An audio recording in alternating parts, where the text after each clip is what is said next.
በስመ አብ በስመ ወልድ በስመ መንፈስ ቅዱስ አሐዱ አምላክ አሜን። ሰላም ከመይ ኣለኹም ናይ እግዚአብሔር ስድራ ቤት ከመይ ቀን ኢኹም? አሜን። ትልዕሉን ክቡርን ዝኾነ እግዚአብሔር ኣምላኽና ስሙ ዝኸበረን ዝተመስገነን ይኹን። ናይ ሎማዓንቲ ትምህርቲ እንመሃሮ ከዓ ብፍላይ ብዝሙት መንፈስ ትሽገሩ የሕዋተይ ትሽገረ ኣሕዋተይ ከመይ ገይሩ እቲ መንፈስ እቲ ከም ዘጥቅዓና ብድሕሪኡ እንታይ ጌርና ኢና ክንከላኸሎ መጥቃዕትታቱ ክፍንወና ከሎስ እንታይ ጌርና ኢና ክንከላኸሎ ዘለና እንመሃረሉ ትምህርቲ እዩ ማለት እዩ። ብፍላይ እዚ ሓደ ምስ ናይ ዝሙት መንፈስ ካልኣይ ከዓ ኣብ ዩኒቨርሲቲ ኣብ ኮሌጃት ብመፅሓፍቲ መልክዕ ዝኣትዉ መናፍስቲ ማለተይ ኣብ ዩኒቨርሲቲ ኮሌጅ ምስ ኣተወ ሰብ ኣይምርኡ እንዳሰፍሐ እሱ እውን ኣካላቱ እንዳዓበየ ክኸይድ ከሎ ዝተፈላለዩ ነገር ናይ ምፍታሽ ድሌቱ እንዳበዝሐ ክኸይድ ከሎ ናይ ኦሾ ራምፓ ዶክተር ራምፓ ዝበሃሉ መፅሓፍቲ ከነብብ ከሎ እንታይ ዓይነት ሽግር ከም ዝመፅኦ መንፈስ ኣይኮነን ዶ ብቪድዮ ጥራይ ደይኮነሲ ብመፅሓፍ እውን ከም ዝኣቱ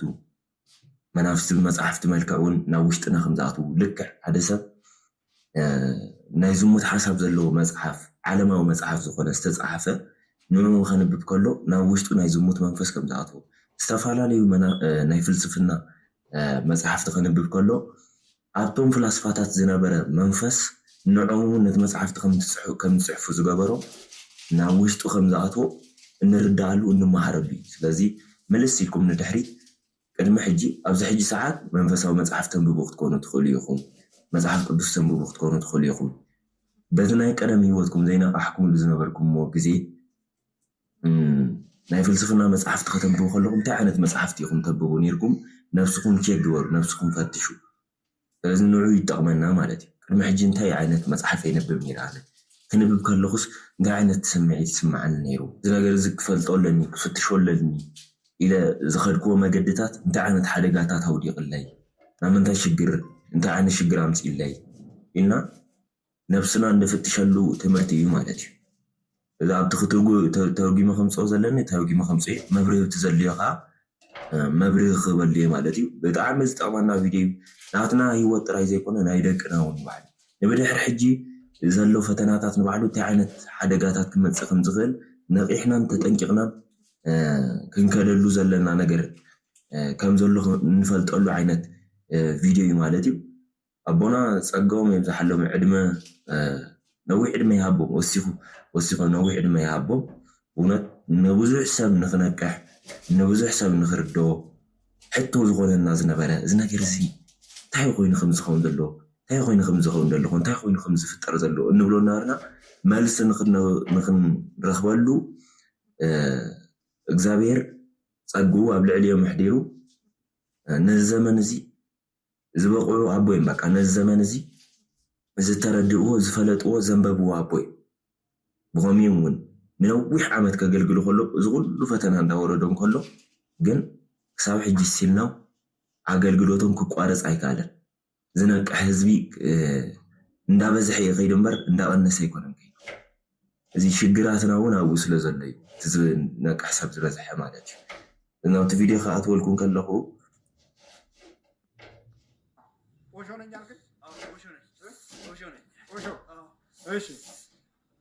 ኦሾ እንዴት ገባህ? አንብቦ ነው። ስንት ዓመት ነው ከገባህበት? 3 ዓመት ብሎኛል። ምን አረከው ገብተህ? ገብቼ እግዚአብሔርን እዚ ናይ ኦሾ ዝበሃል ፍላስፋ እዩ። ልክዕ ከምዚ መንፈሳዊ ዓይነት ነገር ኣምሲሉ ግን ናብቲ ናይ ዲያብሎስ ዝኾነ ናይ ማዕሙቕ ቦትኡ ናብኡ ቀስ ኣቢሉ ዝወስድ ዓይነት መፅሓፍ ዝፀሓፈ ሰብ እዩ ማለት እዩ። ብዙሕ መፅሓፍ ይፅሒፉ ሓደ ካብቲ ዝፍለጠሉ መፅሓፍ ግን ኦሾ ድብል እዩ ማለት እዩ። ስለዚ እሱ ንባዕሉ ብመናፍስቲ ዝተጠቕዐ ነይሩ። ስለዚ እቲ መፅሓፍ ንባዕሉ ክፅሕፎ ከሎ በቲ ናይ መንፈስ ድፍኢት ይፅሒፍዎ ንዑ ዘንበበ ሰብ ከዓ እቲ ኣብኡ ዝነበረ መንፈስ እዩ ዝኣትዎ ማለት እዩ። እዚ ሽሙ ንባዕሉ እንታይ ዝብል ሽም ሒዙ መፅኢት መንፈስ ኣነ ኦሾ እየ እንዳበለ መፅኢ ማለት እዩ። ኣነ ኦሾ እየ እዩ ዝብል እዚ እንታይ ጌር መን ኢኻ ኢሎሞ ኦሾ ናይ ኦሾ መንፈስ ኢሉ እንታይ ጌርካ ምስ በልዎ እግዚኣብሔር ከም ዝኽሕድ ጌረ እዩ ዘሎ ናይ ክሕደት መንፈስ እዩ። እንታይ ገዛእ ነፍስኻ ንስኻ መወዳእታ መለኮት ይኸይል እዩ ዝመር ራሽ ዘየለይ ምስ ክርስትና ህይወት ዝፃረር ዓይነት ኣተሓሳስባ ዘለዎ እዩ ዲያብሎሳዊ ዝኾነ መገዲ እዚ ብናይ ቡዲዝም እቶም 7 ቻክራ ዝበሃሉ ተውት ቻክራ ክራውን ቻክራ ሩት ቻክራ ገለ እንዳበሉ ን7 ይኸፋፍልዎ እዩ ሽም ኣለዎ ነናቱ እዚ ኣብቲ 7ይ ደረጃ ክራውን ቻክራ ዝበሃል ምስ በፅሐ ሽዑ መለኮታዊ ኣካል ኮንካ ኣለኻ ንስኻ ንባዕልኻ መለኮት ይኸይል እዩ ዝመርኒ ዝቆሹ ነቱ ስባት ብጣዕሚ ሓደገኛ ዝኾነ ትምህርቲ እዚ እግዚኣብሔር ከም ዝኽሕድ ገይረ እዩ ዝብል ዘሎ እምነት ኤቲስት ንክኸውን ምንም እግዚኣብሔር የለን ኢሉ ንክሕድን እዩ ዝደፋፍእ እቲ መፅሓፍ እቲ እዚ ከም ኖርማል አንቢቦ ዳሕራይ ግን ናበይ ከም ዝወሰዶ ክንርኢ ክድ እያረኩት ነው ምን አልክድ እያለኝ እያስቸገረኝ ነው እንዴት ነው እንዲክድ የምትጠቀምበት ዘዴ ኧረ እግዚአብሔር የለም እግዚአብሔር ብኖር እኮ ለአንድ ጊዜ ብቻ ራሱን ወደ አንተ አያሳይም እንደ ብለን ነው የምንሸውደው እንደዚህ ብለን ነው የምንሸውደው ለምን አይታየም ለአንድ ሰከንድ እግዚአብሔር ዓለምን ከፈጠረ ለአንድ ሰከንድ ብቻ ለምን አይታየም ለአንድ ሰከንድ ብቻ አዎ ለምን አይታየም ያው ዘኽሕዶኻ ከመይ ጀሪ እግዚአብሔር ተዝህሉ ነይሩስ ንሓንቲ ሰከንድ ትኾን ዋላ ንምንታይ ዘይረኣየካ እዩ እዚ ዝበዝሑ ብፍላይ እምነት ዘይብሎም ኢኣማንያን ዝኾኑ ኣብ ውሽጦም ዝፈጥረሎም ሕቶት መንፈስ ልክዕ ከምዚያ እዩ ማለት እዩ እዚ ዝኩሉ ኣብ ዓለም ዘሎ ውግእ ዝኩሉ ሽግር ክፍጠር ከሎ ህፃናት ብዙሓት ክመውቱ ከለዉ እግዚአብሔር ተዝህሉ ነይሩስ ንምንታይ ስቁ ኢሉ ኢሎም እዮም ሕቶ ዝፈጥሩ ግን በቲ ሓደ ወገን ክንሪኦ ከለና ኸ ነፃ ፍቃድ ኣለና ስለዚ እግዚአብሔር ነፃ ፍቃድ ይብና ነፃ ፍቃድና ተጠቂምና ኣብ ዓለም ብፍላይ ኣብ ስልጣን ዝወፁ ሰባት ሰላም ከውርዱ ይኽእሉ እዮም ነፃ ፍቃዶም ተጠቂሞም ነፃ ፍቃድና ተጠቂምና ኸ ብዙሕ ግፍዒ ክንሰርሕ ንኽእል ኢና ማለት እዩ በቲ ናይ ሰይጣናዊ ዝኾነ ሓይሊ ተደፋፊና እዚ ልክዕ ከምዚ እንዳገበረ ናብ ክሕደት ወሲድዎ ማለት እዩ እግዚአብሔር ተዝህሉስ ንምንታይ ገዛእ ነፍሱ ንሓንቲ ደቂቕ ዋላ ትኸውንሲ ዘይርኤካ ዘይትርእዮ እዩ ዝብሎ ዘሎ ዝገርም እዩ ብጣዕሚ እኮ እሱ ደግሞ አንዳንዴ ያምነናል አንዳንዴ በቃ እውነትም ለምን አይታየኝም ማለት ይፈልጋል አንዳንዴ ደግሞ እግዚአብሔር እኮ በመንፈስ ቢሆንና ቢጸልይ ይታየኛል ብሎ ይጸልያል ወይስ እናንተ ልጠይቃችሁ እሺ እናንተ ለአንድ ሰከንድ ለምን እግዚአብሔርን አታዩ እናንተ ራሳችሁ ለምን እኛና ማየት ስላልፈለግን አይደል እንዴ ትሪት ወጥሮን የተወረወር ነው ሓደ ግዜ ትክክል ይኮዩ ከም ዝኣምኖ ይገብሮ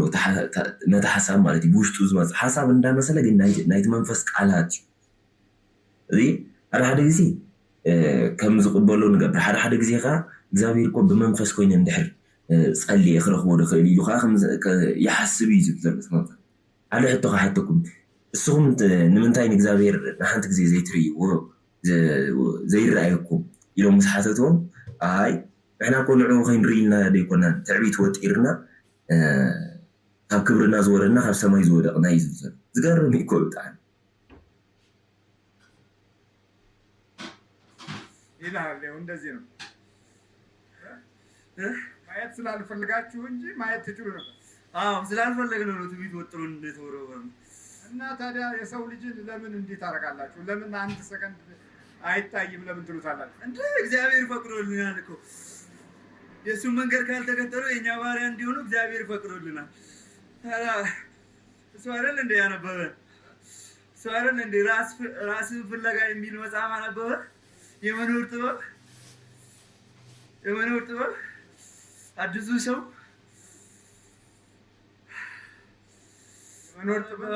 የመኖር ጥበብ አዲሱ ሰው እሺ ራስን ፍለጋ ብዙ ነው እባክህ እዚ ከም ቀሊል እንሪኦ ናይ ሳይኮሎጂ ዝኾነ መፅሓፍቲ ብፍላይ ኩሉ ይብልኒ ደምዲማ ኣይብሎኒ ንኩሉ ጥቕልል ኣቢለ ክብሎ ይክእልኒ ግን ማጆሪቲ ክርኢ ከሎ ዝበዝሕ ነቲ መንፈስ ዝሕግዝ ብፍላይ ምስ ዓይነ ጥላ ዝተተሓዘይ ማለት እዩ እዚ ገዛእ ርእስኻ ምርካብ እቶም መፅሓፍቲ ክጠቕሶም ዝፀንሐ ማለት እዩ እና የልብ ቋንቋ የአእምሮ ስብዕና እሺ በቃ በዚህ ውስጥ እናንተ ምን አገባችሁ? ናይ አእምሮ ስብዕና ናይ ልቢ ቋንቋ እዚ ክጠቕሶ ዝፀንሐ መፅሓፍቲ እዩ እሱ አንቢቢ በዚ ነገር ዝተለኺፉ ማለት እዩ ፊደል ነው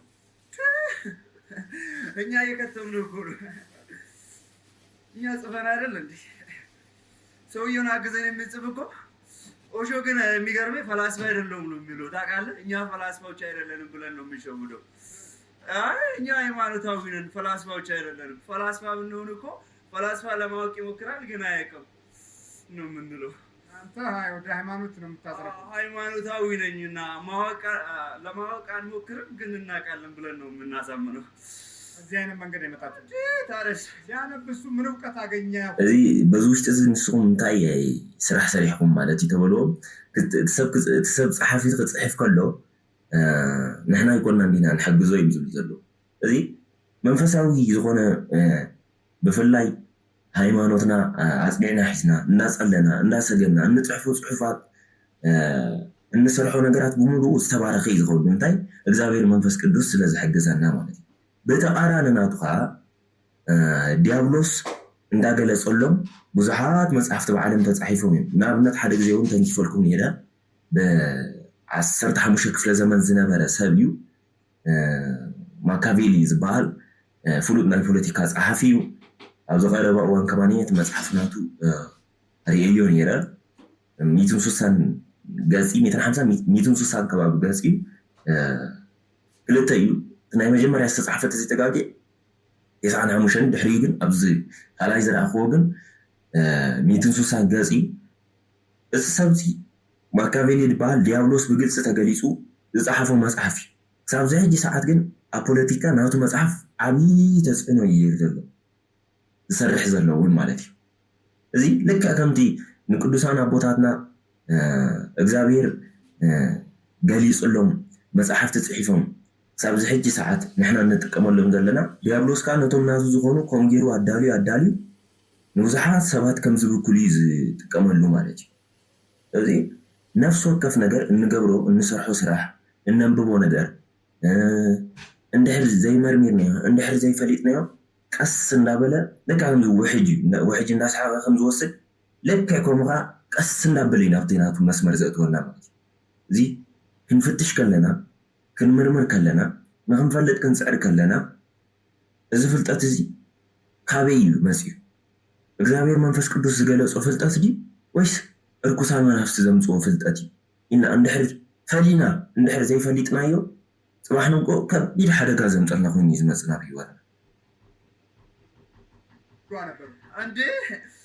እሱ በቃ ፍልስፍና የሚባለው ሰውን ያሳብዳል የሚለው ነገር እስቲ እኔን ያሳብደኝ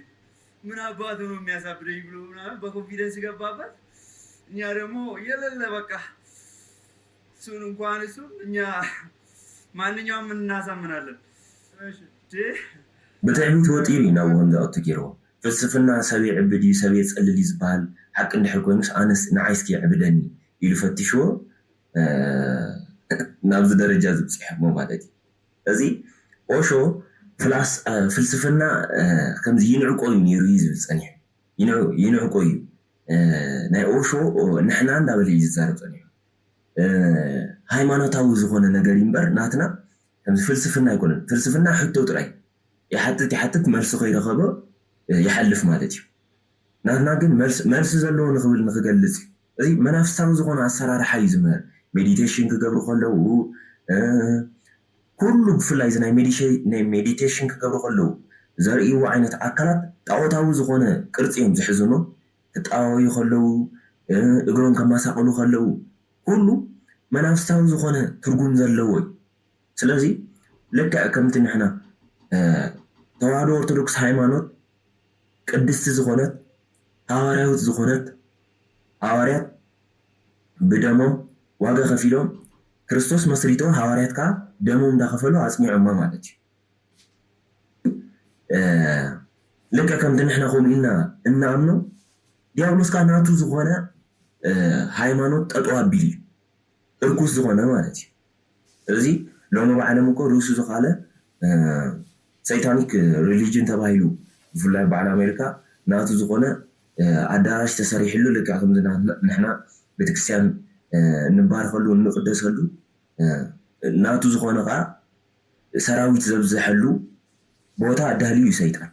እዚ ቀስ እናበለ ስርሑ እንዳሰርሐ ናብቲ ናይ መወዳእታ ግዜ እንዳቀረበ ክኸይድ ከሎ ግን ሽዑ ብምሉእ ዓቕሙ ክሰርሕ ከሎ ንብምሉእ ሰብ ኣፍዚዙ ኣደንዚዙ ንክሕዝ ይሰርሕ ኣይምሩ ክቋፃፀር ማለት እዩ እዚ ዋና እዞም ናይ ፍልስፍና ናይ ሳይኮሎጂ መፅሓፍቲ ዝበዝሕ ምስ ኣእምሮ ዝተተሓሓዙ እዮም ሓደ ሰብ ኣእምሮ ተታሒዙ ማለት ዝገብሮ ዝሰርሖ ኣይፈልጥን እዩ ማለት ልቦኑ ተታሒዙ ማለት ሕልኑ ተታሒዙ ማለት ምንም ዝሰርሖ ስራሕ ኣይፈልጥን ንሓንቲ መኪና እኮ ጠጠው ኢላ ከላ ኣቲና መፍትሕ ሞተራ ተሲና ክንዝውራ ከለና ኣውቲስታ ኮይና እንድሕር ኣቲና ኣብ ውሽጢ በቃ እታ መኪና ምንም ክትገብር ኣይትኽእልና ንሕና ኢና ንዝውራ ክንድልየትና ናብ ዝደለና ተደልና ፀጋም ተደልና የማን እቲ መንፈስካ ኣእምሮና ተቋፃፂሩ ማለት ልክዕ ከምኡ እዩ ዝዝውረና ስለዚ እዞም ናይ ፍልስፍና መፅሓፍትታት እኔም ተፃሒፎም እዚ ሳይኮሎጂ መፅሓፍ ብመን እዩ ተፃሒፉ ኣብ ውሽጡ ዘሎ ሓሳባትስ ንእግዚኣብሔር ዝነቅፍ ድዩ ወይስ ናብ መገዲ እግዚኣብሔር ዝወስድ እዩ ኢና እንድሕር ዘይፈትሽናዮ ልክዕ ከምዚ ኢና ንኸውን ያላችሁ ጀንተል ያላችሁ ናቸው ወዲ አታውቅም እንዴ እኔ መቼ አውቃለሁ አታውቅም አይገባም ስለ ወሾ ብገባ እዚህ ትቆም ነበር አይገባም በእናትህ ጀንተል ነው የሚለው ታረስ እንዴት ነው ጀንተል የሚባል እንደዚህ ቀብረር ብለህ እኛ ብቻ እናውቃለን የልብ ቋንቋ የሚለው መጽሐፍ የሚገርም ነገር እኛ የጻፍነው መጽሐፍ በቃ እኛ እናውቃለን የፈለከው መጽሐፍ ብታመጣ እኛ እናውቃለን ይህ መጽሐፍ እኮ እኛ አይተናል በቃ የፈለከው መጽሐፍ ማለት ነው አንብበናል ይህ እኮ ተራ መጽሐፍ ነው ምናምን እንላለን ከዚህ በላይ እንደሚወጥኛ እኮ ኦሾ ምናምን ራምፓ አንብበናል ብትዕቢት ይወጢሩ ሒዝዎን እዚ እንታይ ማለት እዩ ኦሾ ራምፓ ንሕና ጀንትል ዝኾንና ኢና እዩ ዝብል ዘሎ እዚ ናይ ልቢ ቋንቋ ድብል መፅሓፍ ሕጂ እሱም ቢብካ ንሕና እኮ እዚ ኣንቢብና ኢና እዚ እኮ እንታይ ናይ ኦሾ ራምፓ ካብኡ ዝለዓለ ገይሩ ኣብሊፁ እሱ ናይ መወዳእታ ናይ ፍልጠት መወዳእታ ገይሩ ነቲ ካልእ እንዳናዓቐ እቲ መንፈስ ብውሽጡ ከመይ ከም ዘሕበጦ እዩ ማለት ናይ ትዕቢት ሓሳብ ልቡ ከመይ ከም ዘትረሩ እዩ ዝገልፅ ዘሎ ማለት እዩ ኣብ ልቢ ተቐሚጡ ነገራት ኩሉ ከም ንንዕቆ ይገብር ማለት እዩ ንኣብነት ሓንቲ መፅሓፍ ዘንበበ ሰብ ሽግር እዩ ዝበሃል ብጣዕሚ ኣሸጋሪ ዝኾነ ሰብ እዩ ንምንታይ ኩሉ ነገር ዝርየ በታ ሓንቲ መፅሓፍ ስለ ዝኾነ ማለት እዩ በቃ ካብኣ ኣንግል ጥራይ ዝርዩ ስለዚ ኦሾ እዩ ዝበለፀ ናይ ራምፓ ናይ ፍልስፍና ደረጃ ዝበፅሕዎ ናይ መለኮት ኣረዳዳ ናቶም እዩ ዝበለፀ ኢሉ ስለ ዝደምደመ ካብኡ ንታሕቲ ዘለው ነገራት ብምሎም ከም ሲኢሎም ዘይረብሑ ነገራት ገይሩ ከም ዝንዕቕ ገይርዎ ማለት እዩ ናብ ሃይማኖት ውሽጢ ግን ኣይኣቱን በዚ ከተስተውዕሉ ዘለኩም ናብ ሃይማኖት ውሽጢ ናብ ኦርቶዶክስ ተዋህዶ ናብ ሃይማኖት ተመሊሱ ክፍትሽ እንድሕር ጀሚሩ ሽግር ኣብ ምንታይ ከም ዘሎ ዲያብሎስ ከመይ ገይሩ ከም ዘጥቀዕ ክፈልጥ ስለ ዝኽእል እቲ መንፈስ ጥንቁቕ እዩ ሃይማኖት ከይፈተሸ ግን ካልኦት ናይ ካልኦት ሃይማኖቱ ከይመርመረ ማለት እዩ ናይ ካልኦት ሃይማኖታት ኦሾ ራምፓ ማለት እኮ ዝበዝሕ ናብቲ ቡዲዝም ዝበሃል እምነት ናብኡ ሓይሎም ናብኡ ዘድሃበ እዩ ማለት እዩ እዚ ናብ ቡዲዝም ቅድሚ ምኻዱ ንምንታይ ሃይማኖቱ ከም ዝፍትሽ ኣይገበሮ ትክክለኛ ው ስለ ዘሎ ከም ዝፍትሽ ኣይገብርን ናብ ካልእ ፍልስፍናታት ከም ዝኸይድ እዩ ዝገብሮ ውከታማ ነው የምናደርገው ውከታማ ነው የምናደርገው ውስጥ ትሞላላችሁ አይደለም እንዴ እናንተ አዋቂዎች አይደላችሁ እንዴ ከዚህ ጋር ምን አገናኘው አይደለም ምንጀውረው ማካ አናቅም በቃ እንሂድ እንትን ያለን እያላችሁ አንዴ በዚህ ከተከለናል አንዴ ለካ ጀንትሊና ብሉ ጸንዑር ይሁን መስቀል መስራይ ተርበል ቢሎም ማለት እዩ መናፍስቲም ምንም ዓቅሚ የብሎም እዚ ክሳብ ዝተሓዙን ክሳብ ንነቕሓሎም ናትና ባህሪ ሒዞም ክኸዱ ይኽእሉ እዮም ንሕና ንኣብነት ትዕቢተኛታት እንድሕር ኮይና ናትና ባህሪ ሒዞም ተመሳሲሎም ንሶም ከዓ ትዕቢተኛ እታ ናይ ትዕቢትና ባህሪ ሒዞም ንዓ ሒዞም ክቐፅሉ ይኽእሉ እዮም ስለዚ እንድሕር ሰጊድና እንድሕር ፀሊና እንድሕር መቁፀሪያ ጌራ ቀጥቂጥናዮም ግን ዝተዋረዱ ዝወደቑ ፀገኦም ዝተገፈፈ መናፍስቲ እዮም ክሳብ ንነቕሓሎም ግን ቀስ ብቐስ ውሽጢ ንዓና ባህሊና መሲሎም ከመይ ከም ዘጥቅዑና ርኢ የውሾውን በዝም አለውጥ አያለን ይቀጠቅጠናል በፊት የውልቻ የእንትን የክራንች ነበራችሁ አሁን የኦሾ ወይ መተቱ በሚለቅበት ጊዜ እናንተ ነበራችሁ እኛ ተደብቀን ነበረ ቤት ተደብቀን ቀርተን ነበር የት ቤት መጽሐፉ አለና ሳጥን ላይ አስቀምጦ ነበር ይዛላል መጽሐፉ መጣና ቤት ይዘናል መጣና ቅድመ ሕጂ መንፈስ ተፋኒሉ ነይሩ ድግምቲ ዝተገበረሉ እሱ ተፋኒሉ ንስኹም ሕጂ ኣበይ ተሓቢኹም ፀኒዕኹም ንሶም ክፋኖ ተሓቢና ነርና ኢሎም እሶም ክፋኖ ከሎ ሳበይ ነርኩም ኣገዙ መፅሓፍ ኣሎ ናይቲ መፅሓፍ ተኣገዙ ከሎ ኣብዮም ተቐሚጦም ነይሮም ልክዕ ቀደም ነቲ መንፈስ ግብሩ ተባሂሉ ክዳውንቲ ቆሌ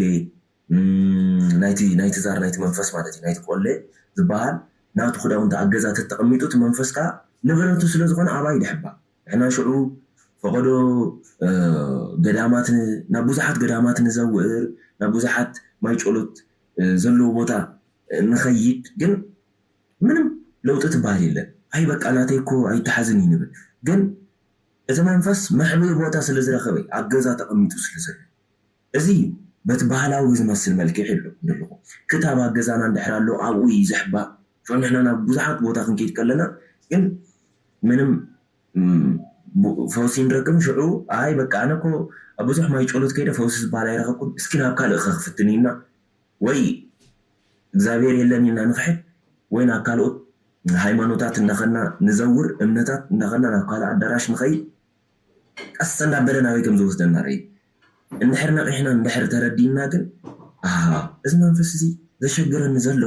ኣገዛይ ዝኾነ ንዑ መዕረፊ ወይ ንዑ መቐመጢ ዝኾነ ቦታ ረኺብሉ ኢልና ክንፍትሽ ምስ ጀመርና ኣብኡ ዝረኸብናዮ ነገራት መዝሙር ዳዊት መዝሙር 23 መዝሙር 91 ፀሊና ነቃፅሎ ማለት እዩ መንደዶ ሽዑ ቦታ መዕረፊ የብሎ ተታሒዙ ክፋኖ እዩ ኣገዙ ተሓቢዩ ነይሩ ኣይገርመኩም መፅሓፍቱ ኣገዝኡ ስለ ዘሎ ኣብኡ ተቐሚጡ ነይሩ ውልና አቃጥሉ መጽሐፍ ቶሎ አቃጥሉ እኔ ተይዣለሁ የኦሾ መንፈስ ነው ይበልና የኦሾ ውሽና ደግሞ ኦሾ ነው ይላል የኦሾ ሰይጣን የኦሾ አጋንንት የኦሾ ሰይጣን ነው ብዙ የዩኒቨርሲቲ ተቋሞች ልዩ የሳይኮሎጂ መንገድ ነው ብለው መምህራኖች ሁሉ ሳይቀር የዚህን የኦሾን የስነ ልቦና ትምህርት በሚገባ እንደ አንድ ራሱን የቻለ የእውቀት ፈርጅ አድርገው እያነበቡ ከሚሄዱበት መንገድ እና ካላቸው የእውቀት መሻት ተቋርጠው የቀሯሉ ቶሎ ደውልና እዚ እንታይ እንክብሉ ፀኒሕማ ብዙሕ ናይ ዩኒቨርሲቲ ኮሌጃት ናይ ኦሾ ራምፓ ዝበሃሉ ሰባት ዓብይ ፍልጠት እዩ ተባሂሉ ግን ብዙሓት ነቲ ፍልስፍና ተቀቢሎም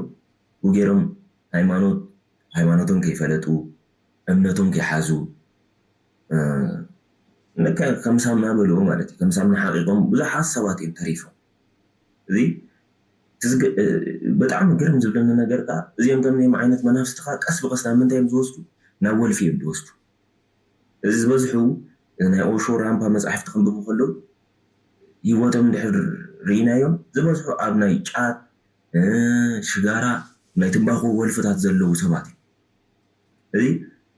ንዑ እንዳበሉ ንዑ ነቲ ወልፍታቶም እንዳፈፀሙ እዮም ነቲ መፅሓፍቲ ዘንብብዎ ማለት እዩ እንታይ ሽዑዮም ፍጥጥጥ ዝብሉ ሽዑዮም ንቑሕ ዝኾኑ ወልፍታቶም ምስ ወሰዱ ነቲ መፅሓፍቲ ከምታ ሽሙ እዮም ደንብብዎ በቃ ከማዮም ዝሰትይዎ ከንብብዎ ከለዉ ዋላ ንባዕሉ ቀጥታ ናብ ኣእምሮ እዩ ዝኣቱ እዮም ዝብሉ ቀጥታ እቲ መንፈስ ናብ ውሽጠ እዩ ዝኣቱ ማለቶም እዮም ብተዘዋወረ መገዲ ስለዚህ ፈትዮም ከይፈተው ተገዲዶም በቲ መንፈስ ይግዝኡ ካልኣይ ሃይማኖቶም ከም ዝክሕዱ ከዓ ይገብሮም ንሳቶም ሓደ ካብቲ እዞም ከምዚኦም ዓይነት መናፍስቲ ፍሉይ ዝገብሮም ቀልጢፎም ኣይተሓዙን እዮም ብጣዕሚ እዮም ኣሸገርቲ ንምንታይ ባህርና ጠባይና ንዓና ተመሳሲሎም እዮም ዝኽእሉ ካብ ቀደም ከንብብ ደስ ስለ ዝብለኒ ሽግር እንታይ ሽግር ኣለዎ መፅሓፍቲ ምንባብ ዘንብብ ይዕንብብ እንዳበሉ ግን ትርጉሙ ቀይሮም መንፈስ ቀስ እንዳበለ ናበይ ከም ዝወስዶም ረይቡ እናብ ናይ ክሕደት ጭራሽ ኣነ እግዚኣብሔር ኢና ምባል መወዳእቱ ዜሮም ከይዶም ኮን ኣብዩ ስለዚ ኣዳምን ሔዋንን ታዕፀ በለስ ከብልዖም ከሎ ዲያብሎስ እግዚኣብሔር ከምኡ ከይትኾኑ ኢሉ እዩ ካብዚኣ ከይትበልዑ እዩ ከልኪልኩም ኢሉ ከም ዝመሃሮም እዚ ዓይነት ትምህርቲ እዩ ክሳብ ሕጂ ሰዓት እዚ ትምህርቲ ዘሎ ማለት እዩ ስለዚ ናይ ኣዳምን ሔዋንን ዘጋጠመቶም ፈተና ከም እግዚኣብሔር ከምኡ ከይትኾኑ ኢሉ እኳ እዩ እግዚኣብሔር ካብዚኣ ከይትበልዑ ዝበለኩም እምበር እዚኣ እንድሕር በሊዕኩማ ናይ ሰማይን ናይ ምድርን ነጋ ወሲኹም ትኮኑ ኢሉ ክነግሮም ከሎ ልክዕ ከምኡ ከዓ በዚ ሕጂ ሰዓት እሱ እዩ ዝምህር ማለት እዩ ከም እግዚኣብሔር ኢኻ ክትከውን እዚ ፍልጠት እዚ ፈሊጥካ መለኮታዊ ሓይሊ ኢኻ ትላበስ ንስኻ ንባዕልካ መለኮት ኢኻ እንዳበለ እዩ ዝምህር ማለት እዩ እዚ ኦሾ ራምፓ ዝበሃሉ ንሶም እዩ ዝበዝሑ ብፍላይ ኒው ኤጅ ሙቭመንት ጉሩ ዝበሃል ኣሎ ጉሩ ዝበሃሉ እሶም እቶም ናይ ቡዲዝም ኣባላት እዮም ማሕበራት እዮም ልክዕ ከምዚ ኣቦታትና ስግኦም ኣድኪሞም 24 ሰዓት ግዚኦም ንእግዚኣብሔር ብስግደት ብፆም ብፀሎት ኣብ ገዳም ኣትዮም ገዛ ኣካላቶም እንዳቀጥቀጡ እንዳገረፉ ንእግዚኣብሔር ከም ዝግዝኡ ማለት እዩ ልክዕ ከምኡ እሱ ከዓ ናቱ ሞንክ ኣዳልዩ ናቱ መነኮሳት ናይ ገዛ ርእሱ ናይቲ ቡዲዝም ሞንክ ኣለው እሶም እቶም ጉሩ ዝበሃሉ ብፍላይ እቶም ጉሩ ብጣዕሚ ነዚ ናይ ቡዲስት እምነት ብጥልቀት ዝፈልጥዎን ዝኣምንሉ እዮም ማለት እዩ እዚ ኣብ በዓል ኣሜሪካ ንባዕሉ እዚ ሙቭመንት ተጀሚሩ እዩ ኒው ኤጅ ሙቭመንት ጉሩ ዝበሃል ማለት እዩ ጭራሽ በረኻ ከይዶም ከመይ ሜዲቴት ክገብሩ ከለዉ ብጣዕሚ ዝገርም ጓል ንጓል ወዲ ንወድን ዘርእይዎ ሪኣክሽን ግብረ ሰዶም ዝኾነ ኣሰራርሓ እንዳሰርሑ እዮም ሜዲቴት ዝገብሩ ከቢድ እዩ ብጣዕሚ ላሽ በል እሱን በቃ እሱን ነው ያስጠላኝ ማለት ነው ላሽ በል ኧረ በቃ ይዳገኛ ምን ይዘራ ላሽ በል ለሚባል አዎ እንዴ ላሽ በል ነው ባንዴ ነው ላሽ በል እንዴ ነው በቃ ንካው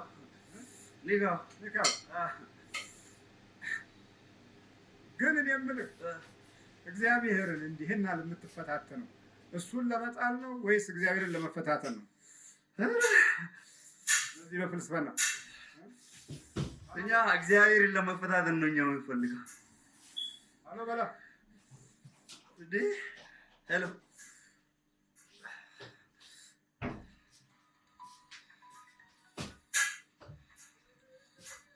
ሄሎ የውሾ መንፈስ ተያሉ ስለዚህ መጽሐፉን አቃጥሉ ቶሎ ብላችሁ ላሴ ነኝ ኣብዛ ቦና ኣዚዞም ወይም ደውል ኣብ ገዛ ዘሎት መጽሓፍቲ ናይ ውሾ ኣቃፅሎ ወይካ ንገሮም ኢሎም ስለዚ ኣዘዞ ብስመ ስላሴ ተኣዚዙ ስለዚ ዝተኣዘዞ ይገብር ኣሎ ማለት እዩ እንሂድ በቃ እኛ እንሂድ። እኔ የምለው የዩኒቨርሲቲ ተማሪዎችን ለይታቸው ነው የምታጠቁት ወይስ እንዴት ነው? እንዴ አዋቂዎች ብሎ ስለሚኮንፈሱ እኛም እንጥለዋለና።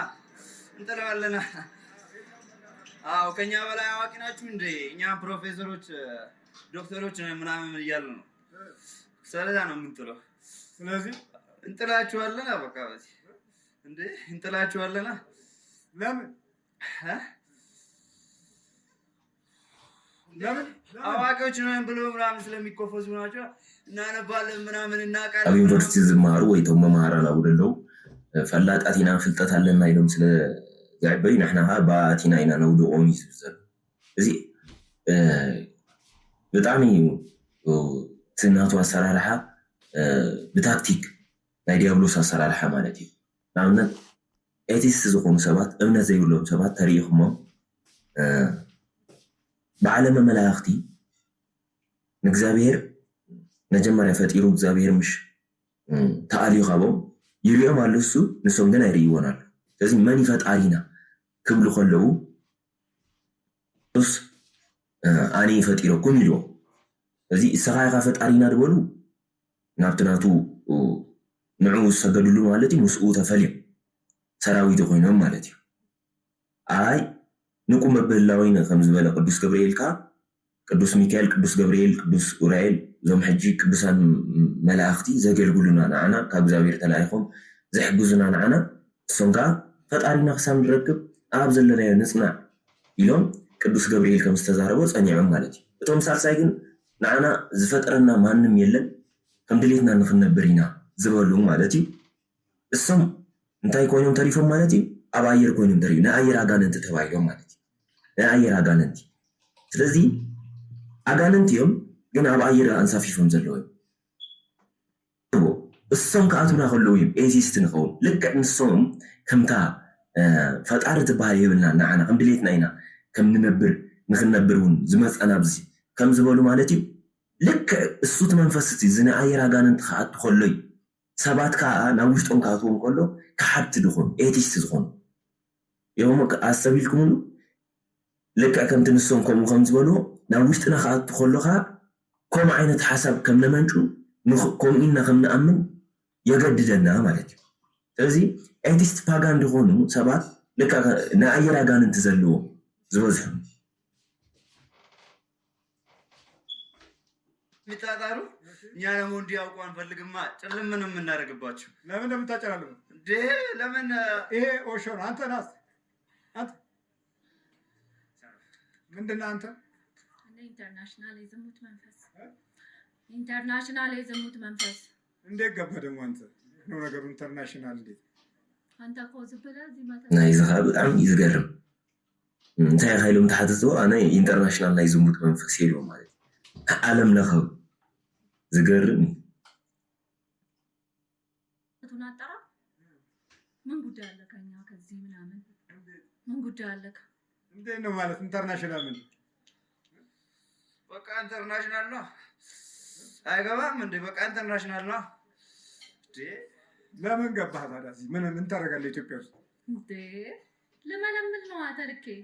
ለመለመል ምን እንደምትመለመለው ወደ ኢንተርናሽናል ሴክስ ኦርጋናይዜሽን የመለመሉ መላክ እና እንዴት ምን ድርጅት አለው ራሱ ናይ ጻዕዱ መንፈስ ካብኡ ተላኢኹ ዝመፀይ ብስክሪን ዳኣተወ እዩ ናይ ጻዕዱ መንፈስ ይብለኩም መናፍስቲ ፍልሊ ስለ ዘለዎም ኣይኮነን ሳናይ ሓበሻ ሳናይ ታሽሙ ግን ከከም ባህሉን ከከም ልምዱን እዮም ዘጥቅዑ ንሰባት ማለት እዩ እዚ ኢንተርናሽናል ናይ ዝሙት መንፈስ ይኽብል ከሎ ካበይ ከም ዝመፀ መርኣይ እዩ ሓደ ካልኣይ ትውልዲ ክብክል ምዃኑ ረይዎ ካብዚ ቀስ ገይሩ ንኩሉ በኪሉ ንደገ ከም ዝወፁ ገይሩ ኣብኡ በቃ ናይ ዝሙት ኢንዱስትሪ ኣትዮም ሎሚ ዓለም ትዛዓበይ ገንዘብ ዝፈሰሉ ናይ ዝሙት ናይ ፊልሚ ኢንዱስትሪ ብዙሕ ገንዘብ ዘፍስስሉ ማለት እዩ ብዙሕ ገንዘብ ዘውፅሉ ነዚ ናይ ዝሙት ኢንዱስትሪ እንታይ መናፍስቲ እውን በዚ ውሽጢ ዝሰርሖም ስለ ዝሰርሑ ምቹ እዩ ሰባት ንኽብከሉን በቲ ናይ መንፈስ ቁፅፅር ውሽጢ ንኽኣትውን ትዝጣዕመ ኣሰራርሓ እዩ እዚ ዲያብሎስ እዚ ከምዚ ምዃኑ ስለ ዝፈልጥ ገንዘብ ከም ዘውፅኡ እንዳገበረ ሰብዎ ማዕልያ የብሉ ገንዘብ እዮም ዝኽፈሉ እቶም ኣብኡ ዝሰርሑ ሽዑኻ ነቲ ቪድዮ እሱ ክንሪኦ ከለና እቲ መንፈስቲ ቀጥታ ናባና ናይ ምእታው ተኽእሉ ኣለዎ ኣብ ገዛና ኮይና ኮፍ ኢልና ብገዛ ፍቓድና ብነፃ ፍቓድና ንሽምት ማለት እዩ መንፈስ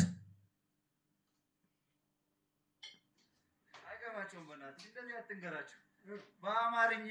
ፈተሽ ንገሪያቸው አይገባቸውም ንገራቸው እያንዳንዱ እዚህ ታየለ እንዴ ታከለ ወደው መሰለው እንዴ ነጠለው መጀመሪያ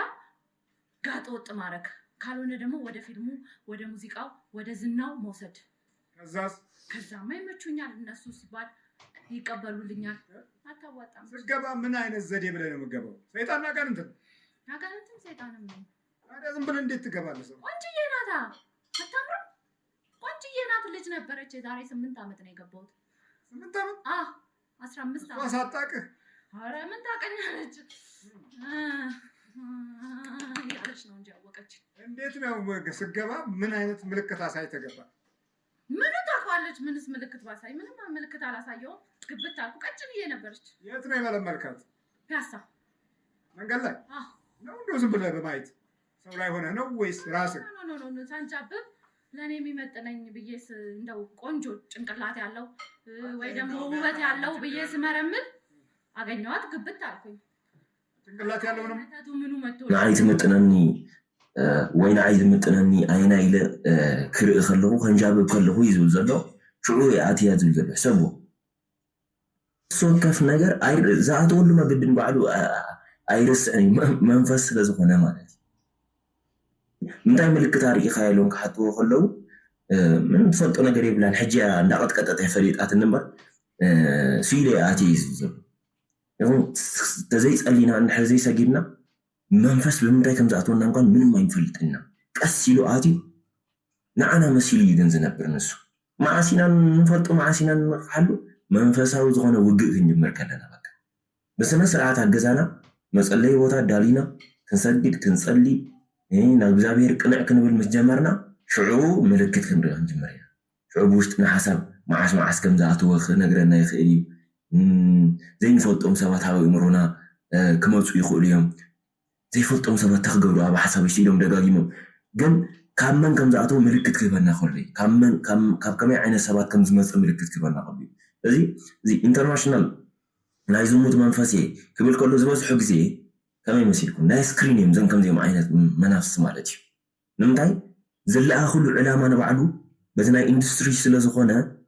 ንሓደ መቸም ቪድዮ ንሪኦ ብቴሌቭዥን ወይ ብቴሌፎን ብስክሪን እዩ ኢና ንሪኦ ቪድዮ እዚ ብውዕ እንዳኣትዉ ማለት እዩ ናብዛ ሃፍትና ክኣቱ ከሎ ግን ኣይናይ ንዓይ ዝኾነ ንሰብ ኢለ እንዳመረፅኩ ከለኹ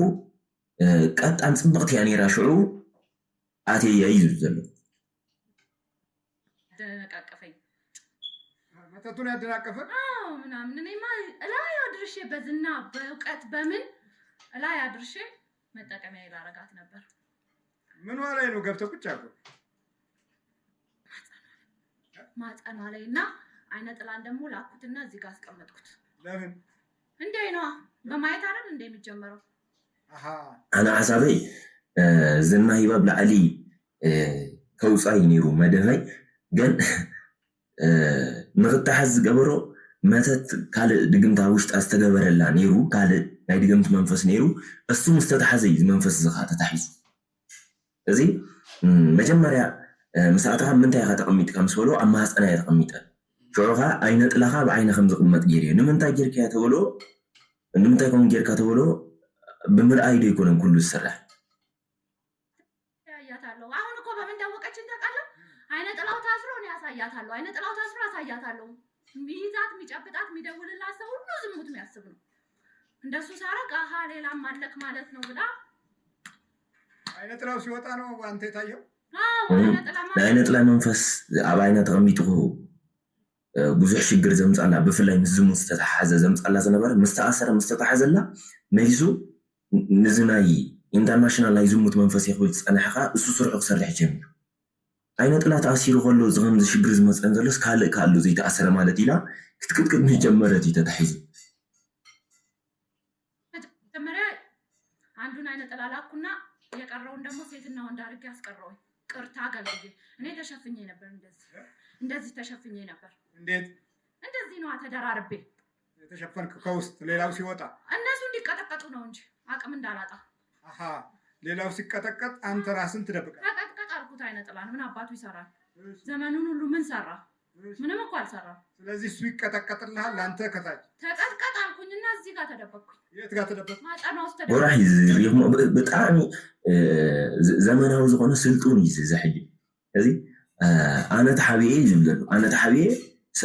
ሰራዊተይ ከይዳኸም ኣነ ተሓቢኤ ኣይነ ጥላ ንሱ ከም ዝቅጥቀጥ ይገብሮ ነይረ እሱ ብድሕሪት ኮይኑ ንኣይነ ጥላ ዝበዝሕ ግዜ ብፍላይ ኣብ ካልኣይ መፅሓፍ ናይ ኣባ ግርማ እውን እዚ ናይ ጠቋር ሓደገኛ ዝኾነ መጥቃዕቱ ካብቲ ፍሉይ ዝገብሮ ካብ ካልኦት መናፍስቲ ገዛ ነብሱ ሓቢኡ ንካልኦት ከም ዝቁጥቀጡ ይገብር ማለት እዩ ንምንታይ ዋና ሰብሳቢ ንሱ እያ ኣካብ ንሱ ስለዝኾነ ችግር የብሉን እቲኦም እኮ ተቐጥቂጦም ምስ ወፁ ተመሊሶም ስሒቡ ከእትዎም ይኽእል መንፈሳዊ ህይወት ናይ ዳኽሞምሽ ተመሊሱ ስሒቡ የምፅኦም ማለት እዩ እዚ ዋና እሱ ስለዝኾነ መራሒ እሱ ስለዝኾነ ንኸይተሓስ ብጣዕሚ እዩ ዝጥንቀቕ እቶም ካልኦት يحلف يهب السو يحبا السم تقطقيطو مسوصو منفساوي وشت كاي تنقحلو مالتي قس እንዳገበረ አዳኺኑ ተመሊሱ ኻስ ይحبو يتو مالتي لامن حاتيات ዓለም መሊሱ يتون መንፈሳው እንኳን ጽቡቅ ኸይዱ ከኔራ መገደይ እኮ ትክክል ነው አንደበት ወጽይ ግን በቃ ረይ ወዲ ከተሪፈኮ ጅኮ ስግዳና አቢኒ ጸሎት አቢኒ እንብልቆ በውሽጥ ተሐቢው ስልታው ዝሆነ መገደይ ቀስ ገሩ ስርሑ ስለሰር ቀስ ገሪው ጸናሞ ሽዑ መሰው ጸና ቶም ደፋኒ ምንና ነበሩ ጎቲቱም ዝስሕቡን ገብ ንሰም አንተ ጊዜ ሲኦል ተታሰሩ ተአሲሮም ንዖም ዝመስሉ ግን ስሒቡ የቱ አካሉ ሰባት ይስሕብ ባህርናን ጠባያናን ልውጥውጥ እናበለ መተት ኣብ ልዕሊና ከም ዝገብሩ ይገብር ሰባት ጸላእትና ከም ዝበዝሑ ይገብር ብዝተፈላለየ መገዲ ማለት እዩ እንዳልከኝ ነው ደሞ ብዙ እዚህ ጋር አትመታኝም ነበር አሁንም ማለት በቃ ቅዱስ ባክንበር ወረኛ ወሾ ነው አንተ ወሾ ትላለች ልጅቷ ወሾ ትላለች ልጅቷ እግዚአብሔርን አስክዳለሁ ብሎ ከሚጥር በዚህ ሀገር ላይ እንደኛ በዘመናዊ መልክ ምናምን ነገር አድርጎ ሳታረግም እኛ እኮ አንተ ጋር ነው እንጂ እንዲመጫወቻው ነው አንተ እንጂ ከስርክ የሚያፈደፍዱት ጋር ነው እንጂ እኮ እንዳንተ ቆብ የለበሰው ሁሉ ነው የምትጫወትበት እንዴት ምንጫወትበታለና በቃ ስንቱን ይውማ እዚ ኦሾ እግዚአብሔር በፍልስፍና ከኸሕድ ዝፍትን ፈጣሪ ከኸሕድ ዝፍትን ከማና ዘመናዊ ወይም ቀስ በቀስ ውሽጥ አይሰርሕም ይብል ናባኻ መጽዮም አባኻ ዝመሃሩን ንዓኻኒና ኣብዚ መጽና ንቅጥቀጥ ዘለና እምበር ትቁጥቁጡና ዘለኹም እምበር እስኻ ዝመሃርካዮም ይዝሉ ዘሎ ናቦና ዝመሃርዎም ማለት እዩ ተዘይኮኑ ካልኦት እኮ ከማኻ ዝኾኑ ቆቢዕ ዝገበሩ እኮ ንኹሎም ኢና እኮ ነስሕት ዘለና ይዝሉ ዘሎ ዝገርም እዩ ብጣዕሚ የሚደፍሩት ግንኙነት የሚያደርጉት እያፈዘዙ ምን እያሉ ምንድን ነው እኔ እያረፍኩባቸው እኮ ነው ለምን ታርፋለህ እንደዚህ ናይ መናፍስቱ ውግእ ዘይተረዳው አሁን እቺ ልጅ በገንዘብ አትሸወድ በዝና አትሸወድ በማረግ በምን አትሸወድልኝ መፈትናት በማሳየት ነው በቃ ትጸጸታለች ለምን ጌታዬ እያወቅኩ ለምን አያለው ትላለች يوم زفاتاتنا ኣብ ዓይና ተቐሚጡ ማለት እዩ ኣብ ዓይና ተቐሚጡ እትሪኦ ነገራት ከም ትምነ ይገብራ ማለት እዩ ንምንታይ ከምዚ ይኸውን ኣሎ ኢላ ንሳት ትብል እያ ትጣዓስያ ውሽጣ ይሓዝን እዩ ግን እቲ መንፈስ ብኻልእ ተፈታቲኑ ከጥቃዓ ስለ ዘይከኣለ ብኩሉ ስለ ዝኸልከለቶ ስለ ዝተኸላኸለት ብምርኣይ ግን ሪኣ ከም ትምነ ይገብራ ማለት እዩ ቀስ ብቀስ ሽዑና ምንታይ ክወስዳይ መጀመርያ ሰብ ይርኢ ሽዑ ይምነ ዝተመነየ ከዓ ከም ዝፍፅሞ ይገብር ማለት እዩ ግን ለኔ ሳትስፋክሽን አለ እንዴ ደስታ ነው ደስታ እንዴ መጀመሪያማ ፊልም አሰራዋትና ዝና የምን ፊልም ዝም ብሎ እንደዚህ የሚታይ ፊውቸር ፊልም ምን የት ላይ ነው የነበረው የተሰራው አንዱ አልወጣም አንዱ የኔ ነው ምናምን ይላል እባክህ የት ደርስ ነበር ጎበዝ ናት በጣም ነገርኩህ እኮ የምጠቀምበት አንድ በዝና በእውቀት በማረግ እንደዚህ ፐብሊክ ፊገር የሆኑ ሰዎች አሉ አይደል ህዝብ በደንብ የሚያውቃቸው በእነሱ ነው የምጠቀመው እነሱ ላይ ሆነና አሁን አሁን ጃንተ ምን ወሾ እንናገራለን ምን ረግጠውን ኢንዱስትሪ እኔ ምን ይሄን እንዴት ነው ሀገራችንን እንደ ኢትዮጵያ እኮ ነች ለምን መጣ ወደዚህ አንተ መቁጠሪያ አልጠገበ ዝም ብሎ ገና ወሬ ላይ እኮ ነው እኛ እንዝርት ሆነናል በመቁጠሪያ እንዝርት እኔ የምልህ ኢትዮጵያን እንዴት ነው ኢትዮጵያን እንደዚህ አይነት የሚያመሰግን ያለው ኢትዮጵያ ነው የሚያመሰግን ያለው ኢትዮጵያ ነው አምላክ የሚለው እየዘሞተም አምላክ የሚለው እኮ ኢትዮጵያ ነው ያለው ሌላው ላይ ለምን ማገዶ እንፈጃለን ሌላው ላይ እዚ ዝና ተጠቂሙ አይኮኒክ ዝኾኑ ሰባት ብፍላይ ፐብሊክ ፊገር ትብል ፀኒሑ እሱ ንባዕሉ ከማኒ ንብዙሓት ሰባት ዝኽተልዎም ኣርቲስት ዝኾኑ ፍሉጣት ሰባት ዝኾኑ ንዕኦም ብምቁፅፃር ሓዱሽ ወለዶ ዝመፅእ ማለት እዩ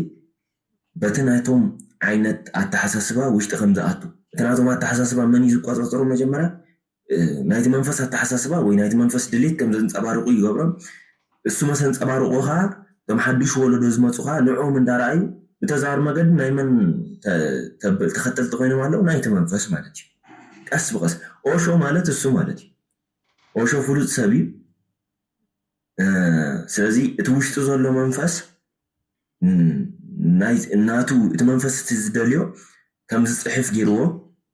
እቶም ሰባት ከዓ ንዕኦም ኣሰንበቡ ዋው ናይ ኦሾ ፍልጠት ፍሉይ ብጣዕሚ ርቕቕ ዝበለ መን እዩ ዝርድኦ እንዳበሉ ከንብብዎ ጀሚሮም እዚ ብተዛር መገዲ እቲ መንፈስ እንታይ ገይርዎ ማለት እዩ ናቱ ተኸተልቲ ገይርዎም ማለት እዩ እዚ ሽሙ ንባዕሉ ክመፅእ ከሎ እንታይ ኢሉ መፂኡ ተታሒዙ ናይ ኦሾ መንፈስ እዩ ማለት እዩ ሽም ንባዕሉ እቲ መንፈስ ኮ ሽሙ ኦሾ ኮይኑ ይኮነ ግን ናቱ ሽሙ ወሲዱ ማለት እዩ እንታይ ኣብኡ ዝነበረ መንፈስ ስለ ዝኾነ ከኛ እኮ የሚሻሉ አሉ ስንት በክፍያ በምን በኢንተርኔት ተመዝግበው እኮ ነው እኛ የምንመለምላቸው እዚህ መተን እኮ እንደው ትንሽ አባል ካገኘን ብለን ነበር የገባ ነው ወደ ኢትዮጵያ መቼ ነው የመጣው እኖራለሁ ቆይቻለሁ እኖራለሁ መለምላለሁ አሉ እኮ ኢትዮጵያውያኖችም አሉ ኢንተርናሽናል የሚያሰኝ ምንድን ነው አንተ በዓለም ዙሪያ ነው የምመለምለው አሁን ኮሪያ አለው ጣሊያን አለው አሜሪካ አለው ብዙ ሀገሮች አሉ እየዞርን እንመለምላለን እና አሁን ለምሳሌ ፈረንጅ ሲያረግ ኢትዮጵያዊ ፈረንጅ ሴክስ ሲያረግ ቢያይ አይደንቀውም ማለት ምን ባህሉም ትንሽ ያዝ ያረጋዋል ኢትዮጵያዊ ኢትዮጵያዊውን ራሱን እናሰራና እናሳየዋለን ለማ በጣም ታውሽም ሓደገኛ ዝኾነ መንፈስ እዩ ዘብሎ ዘውፅኦ ዘሎ ቃላት ትናቱ ኣተሓሳስባ ልክዕ ሓበሻ ኮይኑ ዝሙት ክሰርሕ ከሎ ናይ ዝሙት ፊልም ብሓበሻ ክስራሕ ከሎ እዩ ሓበሻ ክበሎ ዝኽእል እምበር ፃዕዳ ሰሪሕዎ ክንድቲ ዘይክገርሞ ይኽእል እዩ ምክንያቱ ባህሊ እውን ንእሽተይ ሕዝ ከብሎ ስለ ዝኽእል ማለት እዩ እዚ ሓበሻ ክገብሮ ከሎ ግን ዝዳ ኖርማል ሓበሻ ከመን ገይርዎ ኢለን ኢሉ ከም ዝሓስብ ኢና ንገብሮ እዩ ዝብዘሎ ልክዕ እሱ ኢንተርናሽናል ከም ዝበለ ዘመናዊ ዝኾነ እዩ ማለት እዩ እዚ ብፍላይ ምስ ናይ ዝሙት ዝተተሓዘ ኣብ ዓለም ንመጀመርያ ግዜ ብስእሊ መልክዕን ብከምዚ ብቅርፃ ቅርፂ ምሻሎ ማርሞር በሃል ብከምኡ ንመጀመርያ ግዜ ብዓለም ለኻዊ ንዓለም ዘፋለጠት ዘርኣየት ህንድያ ንመጀመርያ ግዜ ማለት እዩ እንዳን ብከምዚ ፍሉጣት እዩ ናይ ዝሙት ኣሰራርሓ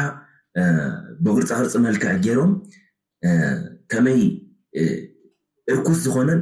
ኣዝዩ ካብ ናይ ደቂ ሰባት ተፈጥሮ ውፅእ ዝበለ ዓይነት ኣሰራርሓ ከመይ ጌርካ ከም ዝስራሕ ብስእሊ መልክዕ ዘቕረቡ ህንዳውያን እዮም ኣብ ህንዲ ዘለዎም ክሳብ ሕጂ እውን ኣሎ ተዘይ ተጋጊት ማርሞ ማለት እዩ እዚ ኣብ ኩሉ ቦታታት ዝዘወረ መንፈስ ስለ ዝኾነ ናብ ዝተባረኸ ዓዲ መፂኻ እርኩስ ንክገብር ምድሪ ሓበሻ ብዝሙት ኣጥለቕሊቕዎ ማለት ኣመስጋኒ ዝነበረ ህዝቢ ጸላይ ዝነበረ ህዝቢ ዘማዊ ይገብሮ ስለዚ ኣብ ክንዲ ብምስትውዓልን ብምምዛንን ዝጓዓዝ ብስምዒት ከም ዝጓዓዝ ዝገብሮ ማለት እዩ ዝሙት እኮ ሓደ ምልክቱ ናይ ስምዒት ምልክት እዩ እዚ ናይ ዝሙት ስምዒት ክመፅእ ከሎ እዩ ሓደ ሰብ ዝሙት ዝፍፅም ብስምዒቱ ክቋፃፀር ኣይክእልኒ ናይ ስምዒቱ ተገዛኢ እዩ ዝኸውን ማለት እዩ እዚ ንዑ ንስምዒቱ እዩ ዝነብር ሰብ እዚ ሕጂ ግን ንእግዚኣብሔር ዝነብር ዝነበረ ሰብ ንእግዚኣብሔር ዝግዛእ ዝነበረ ሰብ ንስምዒቱ ተገዛእ ክኸውን ከሎ ጸሎት ሰዓት ይርስዖ ናይ ኣምልኾት ሰዓት ይርስዖ ንእግዚኣብሔር ዘመስግነሉ ሰዓት ይርስዖ ስምዒታቱ ጥራይ ዘገልግል ማለት እዩ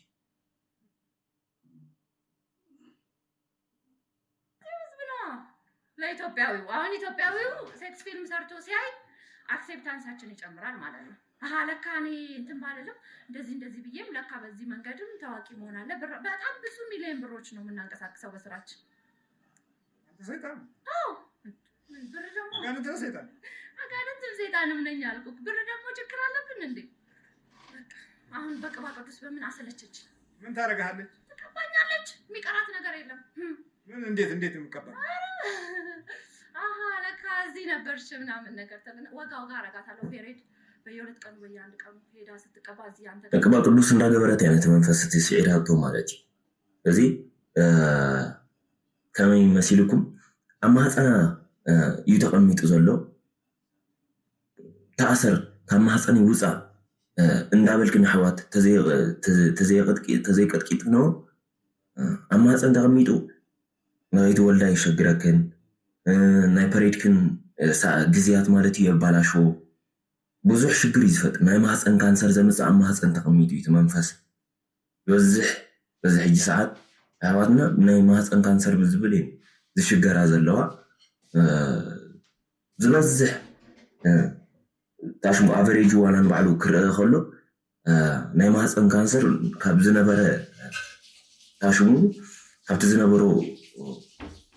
ቁፅሪ ማለት እዩ እንዳወሰኸ ከይዱ ዘሎ ሕጂ ማለት እዩ ኣብ ማህፀን ተቐሚጡ ዝሰርሖ ስራሕ ማለት እዩ ስለዚ ቅባ ቅዱስ እንዳለኸየት እንዳቐጥቀጠት ነዚ መንፈስ ዝስዒራቱ ዘላ ወይ ኣሸኒፋቶ ዘላ እግዚኣብሔር ረዲእዋ ማለት እዩ ናይ ዝሙት መንፈስ ብጣዕሚ ሓደገኛ እዩ ማለት እዩ ቀዳማይ ቆሮንጦስ ምዕራፍ 6 ቁጥሪ 18 ካብ ምንዝርና ህደሙ ካብ ምንታይ ህደሙ ካብ ምንዝርና ህደሙ ሰብ ዝገብሮ ዘበለ ሓጢአት ካብ ስጉ ብወፃኢ እዩ ዝገብሮ ዘበለ ሓጢአት ብምሉእ ካብ ስጉ ወፃኢ እዩ ዝምንዝር ግን ኣብ ገዛእ ስጉ እዩ ሓጢአት ዝገብር ዝሙት ዝሰርሕ ሰብ ኣብ ገዛእ ስጉ እዩ ሓጢአት ዝገብር ስለዚ ዘሙት ስጋና ኣይኮነን ነፍስና ንባዕሉ እዩ ዘርስሓ ዘርግሳ ክፉ እዩ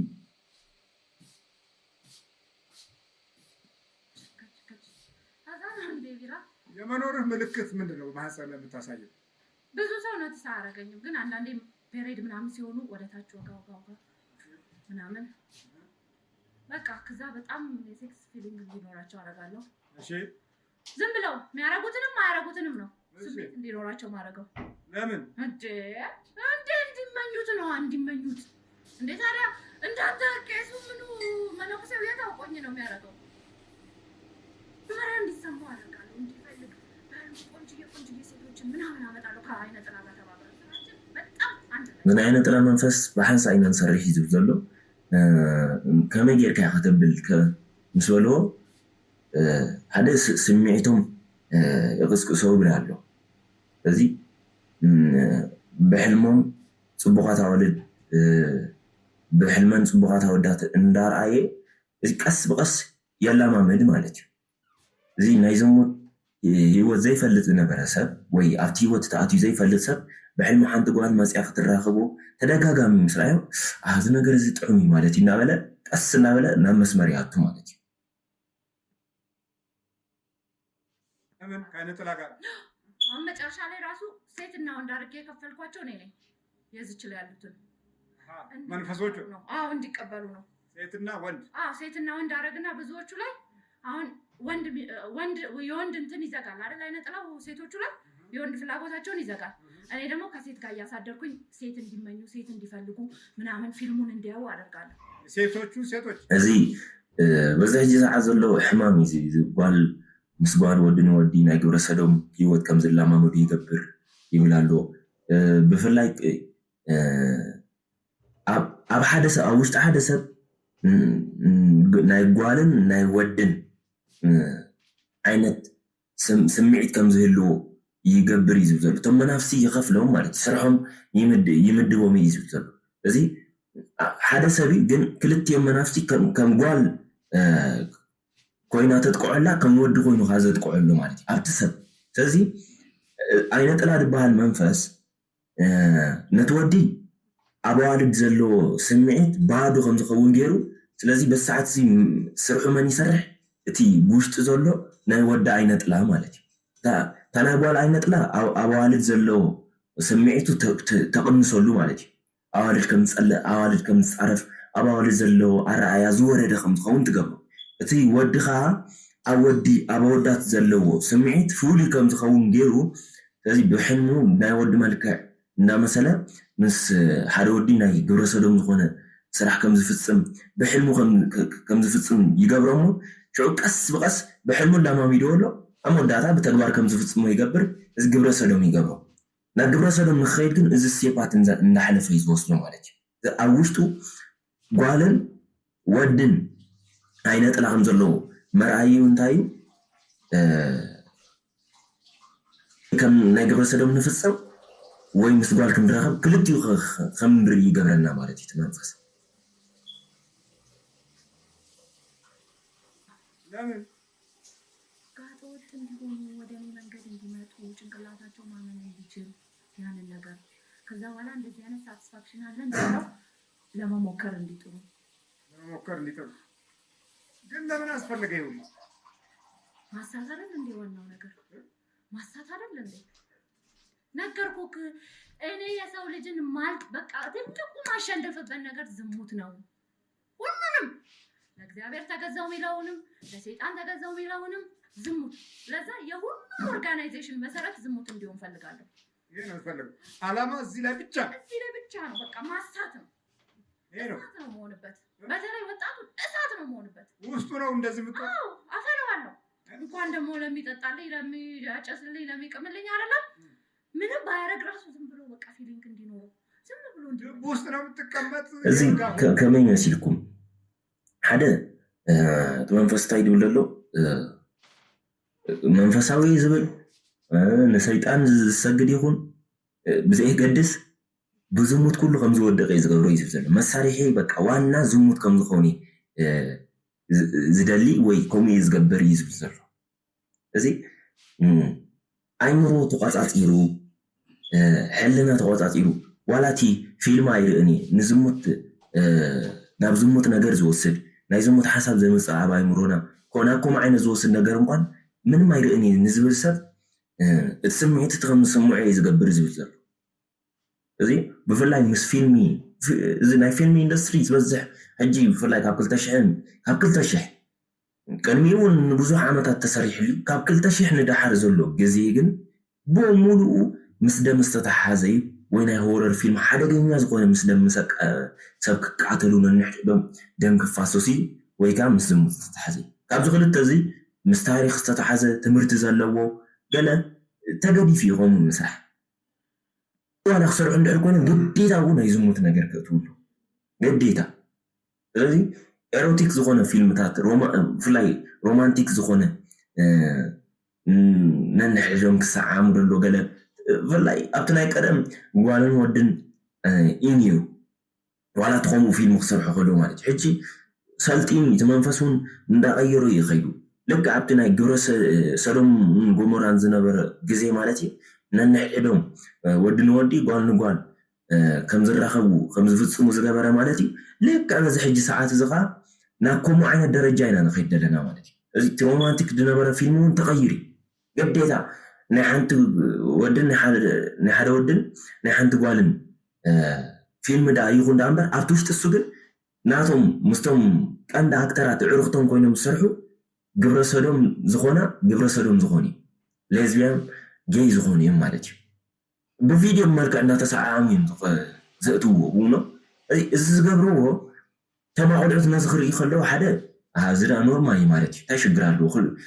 ማንም ሰብ ዝፍፅሞ እዩ ንኽብሉ ካልኣይ ተፈጥሮ እዩ ማለት እዩ ኣነ ከምዚ ናይ ጓል ስምዒት ዝመፀኒ ወዲ ኮይነ ተፈጥሮ እዩ ማለት እዩ ጓል ኮይነ ከም ናይ ወዲ ዓይነት ኣክሽን ከም ዝገብር ዝግድደን ዘሎ ተፈጥሮ እዩ ማለት እዩ ስለዚ እዚኦም ንባዕሎም ተፈጥሮም ስለ ዝኾኑ እዮም እኮ ከም ዝገብሩ ዘለዉ ከምኡ ከም ዝቕበልዎ እዮም ዝገብር ማለት እዩ ብልቱ ላይ ከዛ ልቡ ላይ በቃ ዋና እኮ ማያዣ የትኛው ቦታ ነው አይን ላይ መጀመሪያ አስተያያለሁ አይን ላይ እሺ እንደዚህ ከሰው መሀል ነው ማስተያየው ማለት እንዴት በቃ አፈላልግ አስተያያለሁ አገናኛለሁ ከዛ ምንም ቋንቋም አያስፈልግም እኔ ነኝ የምጨርሰው ወይ ዛ አይነት ላይ ይኖራል ወይ ሌላ የዝሙት መተት ምናምን የኔ አይነቱ ቢጠፋ እንኳን መተት አይጠፋም ለዛ እንነጋገርና ማገናኘት ነው አንዳንዴ ምን በአሁን ጊዜ እኮ ስማቸውንም እንኳን ሳይተዋወቁ እኮ አብረው አድረው ይለያያሉ ምን እንትን ትላለህ ከመይ ጌርካ ከተጥቀረ ተብሎ አይኒ ቆጻጸር ልቢ ይቕመጥ ኣብ ፍረተስገውን ጋር ይቕመጥ ሽዑ ስራሕ ይሰርሕ እዩ ስለዚ ብዓይኒ ከም ዝናበቡ እዩ ዝገብር መንፈስቲ ማለት እዩ በዚ ሕጂ ግዜ እኮ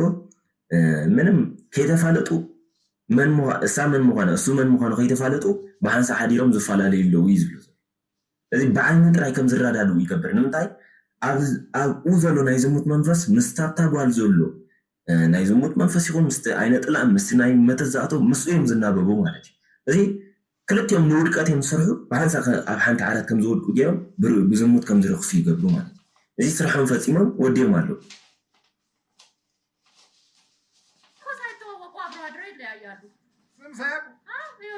እንደዚህ ይላሉ ስራቸው ስለሆነ በነጠላ እንደዚህ ይላሉ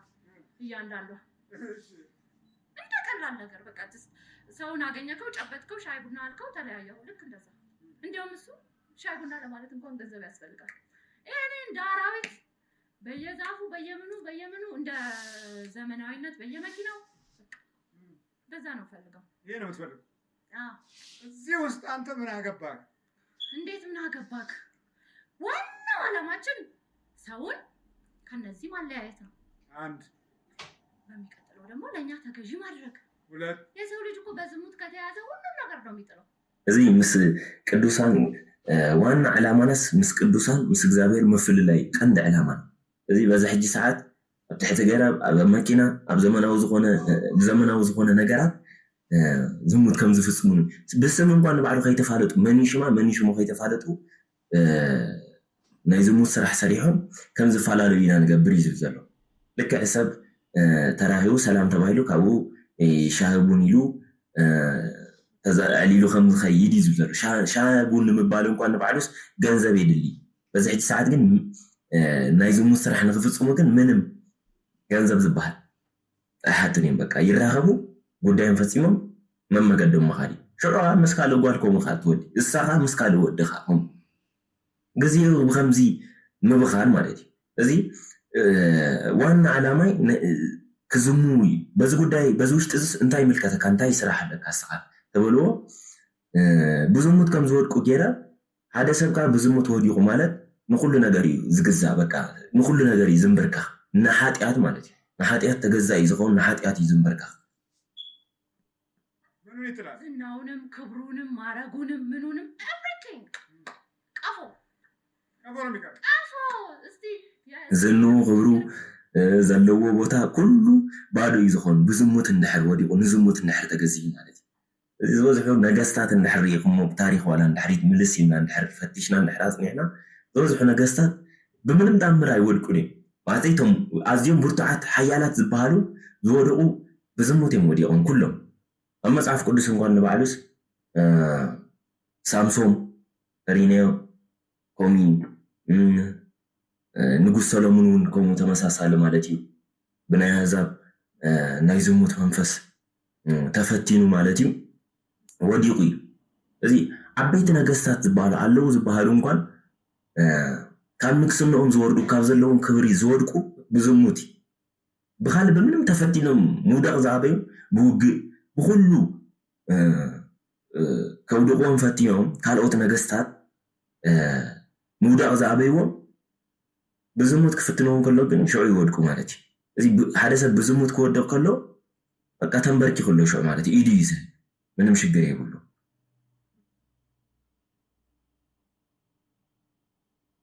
ያለበት ሰው ቤት እንኳን ኖሮት አይተታቃል ትዳር የለም እሱን አላጠናው ኑሮ የለም ገንዘብ የለም አትታቃለ ዝም ብለህ ነው አንተ የምታስለፈልፈው ታቃለክ እኔ ብላ አንተ እዚህ እንዲህ አይነት ጥናት ውስጥ አንተ ምን አገባ እንዴ አጠናለሁ እኮ አጠናለሁ አንተ እንዴት አድርጌ ህዝቤን አድናለሁ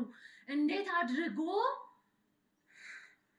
ከንጦሩ እንዴት እየተጫወተባቸው ነው ብለህ አይደል እንዴ እየተንበረከክ እየለመንክ ብታድረው አደ በቃ እኔ ደግሞ እንዴት አድርጌ ነው ይሄንን ህዝብ ምጋልበው እንዴ በዙሽ እንታይ ምልከተካስ እንታይ ይኹን ጋር ዝሰርሕ ተበሎሲ ንስኻ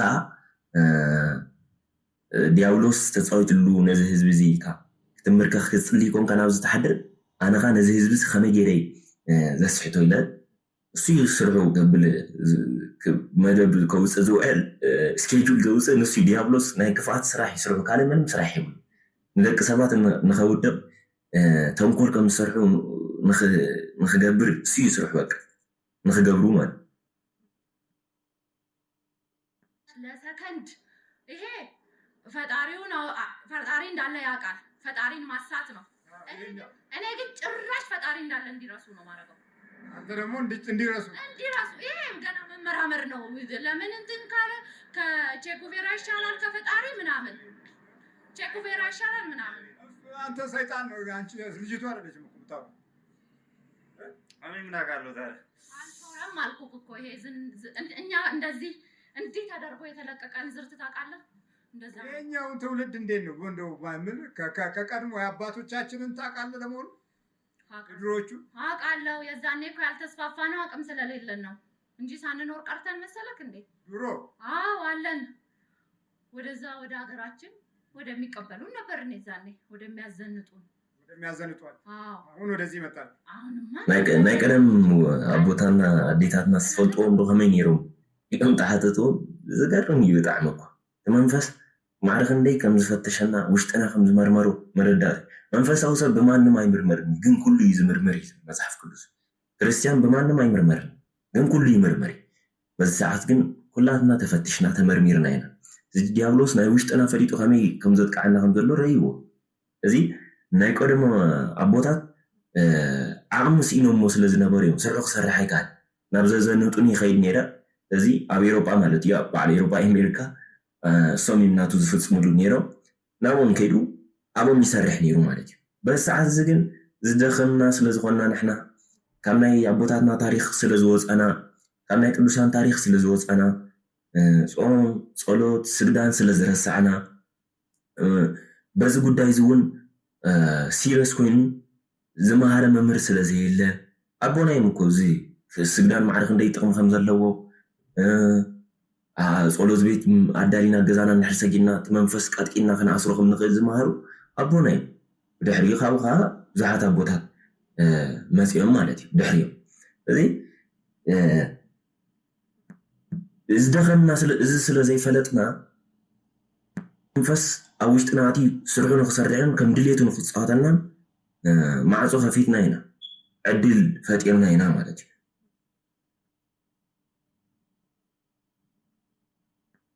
መንገዱ ወይ ዝና ወይ ገንዘብ ወይ የሆነች ነገር ጣል ለማድረግ ነው እንጂ አሁን ኦልሬዲ ጥበቡን አውቆታል ሰው። ይሄን ትምህርት ተምሮ የቀየረ ካልሆነ በስተቀር አለ ቢያንስ ስዕሉ አይጠፋም። ምኑ ላይ? ሞባይሉ ላይ ይሄ እንዲህ አይነቱ ነገር አንተ ያቻስቲ ሌላ ትምህርት ስታስተምር እንደዚህ ነው እንደዚህ ያሉ እያንዳንዱ እንደዚህ ጥግ ጥግ ይለው ናይ ሰብ ልብ ስለ ዝፈልጥ እንታይ ዝብል ዘሎ እግዚአብሔር ገሰጾ ዝገርም እኮ ብጣዕሚ ኣብቲ ጉባኤ ዘለው ሰባት ገጾም ከምዚ ኢሎም ዝሽፈኑ እሱ ዝብሎ ዘሎ ከምዚ ኢሎም ዝሽፈኑ ዘለው ናይ ውሽጦም ስለ ዝተዛረብኪ ቀደም ሕጂ ክምህር ከለካ ከምኡ ብሉ ነይሮም። ሕጂ ግን ኣብ ነፍሲ ወከፍተት ቴሌፎኖም እዚ ናይ ዝሙት ቪድዮታት ናይ ዝሙት ስራሕን ስለ ዘሎ ኣሕፊርዎም እዮም ገጾም ዝሽፈኑ ዘሎ። ኩላቶም ነን ውሽጦም ነን ገዛ ርእሶም ይፈልጥዎ እዮም።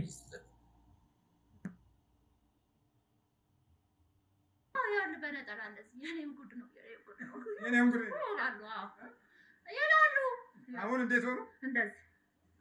እንደዚህ ፓፓራዚ መስለው እንደዚህ ነው።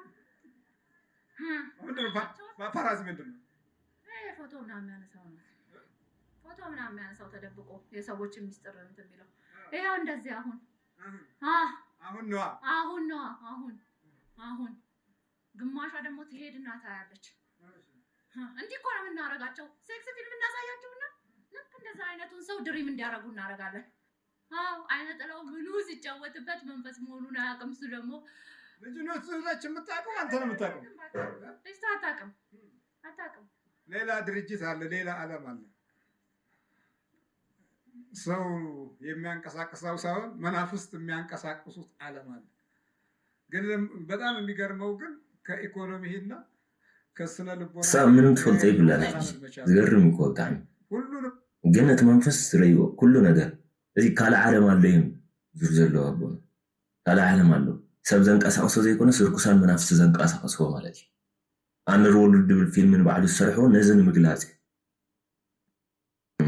ብዙሕ ፊልምታት ኣለዉ ብከምዚ ዓይነት መልክዕ ንክገልፅዎ ዝፍትኑ ማለት እዩ። ዓለም ካልእ ሓይሊ ዘንቀሳቅሳ ከም ዝኾነ ብብዙሕ ሕጂ ምንም ደቂ ሰባት ዋላ ፈሊጠሞ ይፈሊጠሞ ብናትና ቁፅፅር ውሽጢ ስለ ዝኾነ ዋላ ሓንቲ ዘምፅኦ ነገር የብሉን። ተቆጻጽርና ኢና ኢሎም ስለ ዝሓሰቡ እጂ ብዙሕ ግልጽ ገይሮም ዘውፅኡ ነገራት ኣሎ ዝገርም እዩ ብጣዕሚ ዝተኸደነ ዝተሸፈነ ናብ ግልጽ ዘይወፅእ ዘይፍለጥ ነገር የለን ዝበሎ ክርስቶስ ነዚ ማለት እዩ ኣብ መወዳእታ ዘመን ምንም ዝተኸደነ ዝተሓበየ የለን ኩሉ ናብ ግልጽ ክወፅእ ማለት እዩ እጂ እውን ይወፅእ ኣሎ ኣብ ሲምፕሰን ዝብል ፊልም ኣብ ዋይት ሃውስ ኣብ ናይ ኣሜሪካ ፓርላማ ዝተገበረሉ ግዜ ባዕሉ እቲ ሰብኣይ ናይ ሲምፕሰን ኣብቲ ፊልም እቲ ባምቡላ ማለት እዩ ገይሮሞ ዝነበሩ ማስክ ናይ ሰብ መልክዕ እዩ ናይ ሰብ ገጽ እዩ ሰባት እዮም ዝመስሉ ግን ነቲ ማስክ ኣውፅእ መሰበሎም ሬፕቲልያን ኮይኖም እዮም ዝፅንዑ እዚ ዓለም ዝመርሕዋ ሬፕቲልያን እዮም ንኽብሉ ኢሎም እዮም ኣብዚኦም ሬፕቲልያን ማለት ዝተዳቐሉ ሙሉ ብምሉእ ሰባት ኣይኮኑ ናይ መናፍስትን ናይ ሰብን ሕውስዋስ ድቅል ዝኾኑ ማለት እዩ ኔፍሌም እዮም ማለት እዩ ረኣይት ድበሃሉ ወይ ዞም ሰበዳኣት ድበሃል እዮም ማለት እዩ ንዕኡ ንኽገልፁ ንዕኡ ንኸርእዩ ኣምፂኦሞ ነይሮም ማንም ሰብ ግን ዘስተዋለሉ የለን ሕጂ በዚ ሰዓት እዚ ቫይራል ዝወፁ ዘሎ እቲ ቪድዮ እቲ ነጊሮምና እኮ ነይሮም ነጊራኩምና እኮ ነይሮም እናበሉ ማለት እዩ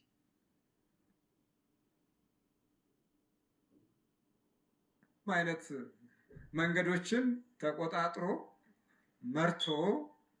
ጥፋቱን አስተካክሎ ግቡ ላይ ሲደርስ ይፎክርብሃል። በጣም አደገኛው ደግሞ ባህሪው ይሄ ነው። በደንብ መሸነፍህን ሲያቅ ያኔ ይፎክራል፣ አንበሳ ይሆናል። ያሮጊት ምናምን ደግሞ አሉት። ይሄ ያሮጊት ምናምን ቋቋት ያም ሽማግሌ ምናምን አሉት። ምንድነው አሮጊትም? አሮጊት ምናምን እንዳንተ ሁለት ፀጉር ያወጣ ምናምን አይመቸኝም። ታዲያ ምንድነው የሚመችህ? ከእንትን እንኳን ከፍየል ነው ከበግ ውዱ ምንድነው? በከላላ በከላላ የሚባሉት ትንንሾቹ ጠበቆቹ በከል በቃ እንደዛ ነው። አዳሜ ስትቀሚ ጫታ ቀንበጣ አይደል የምትመጪው? ሽማግሌ አቤቲ ደስ አይብሉኝ የማይፈቱን ያለ ናሹ ይፈቱ እየት ምሻል ዘን ናይ ናሹ ማለት ነው ገናይጤ ውላዳት ሰኒ ሰብ ዝፈቱ ስጋን ዋላ ጁስ ዝባሃል ሲ ኣብ ዓብ ዘሎን ኣብ ኒሽተይ ዘሎን ናይ ስጋ ፍልሊ ዋላ ሳሉ ንባዕሉ ማለት እዩ እዚ ናምነት ጫት ክቀሕሙ ከለው እዚ ሓዱሽ ዝመስል ከም ዝጠጥዐ ዝመስል ናሹ ሰኒን ዝፈቱ ኣነ ካልክዕኩም እዩ ዝብል ዘሎ መንፈስ ሓዱሽ ጀነሬሽን ይክሕዝ ዝደሊ ማለት እዩ እዚ ተዝሓለፈ ኣሪጉ ልክዕ ከምዚ ቃንጫ ሽኮር መፂና ትፈኸም ንብሎ ከም ንጉሕፎ ማለት እዩ ልክዕ ከምኡ ዝኾኑ እዮም ንሶም ምንም ጥቕሚ ንሱ ንክገልእ ግን ታሪክ ንረኽቦ ንድሕሪት ምልስ ኢልና ናይ ኣቦታትና ዝነበረ ነገር እንፈልጦኻ ካብ ዓበይቲ ሰባት እዩ በዚ ሕጂ ሰዓት እኮ ሽማግለ ዓበይቲ ሰባት ስለ ዝጠፍኡ እኮ ንኩሉ ሽግር ዝመፅእ ዘሎ ዝምህረና ስለ ዝጠፍአ እኮ ሓዱሽ ጀነሬሽን ይመፅኡ እዚ ሓዱሽ ጀነሬሽን ዝመፅኻ ብናይ መናፍስቲ ኣሰራርሓ ዝተቐረፀ እዩ ተታሒዝካ ምጥፋእ እዩ ማለት እዩ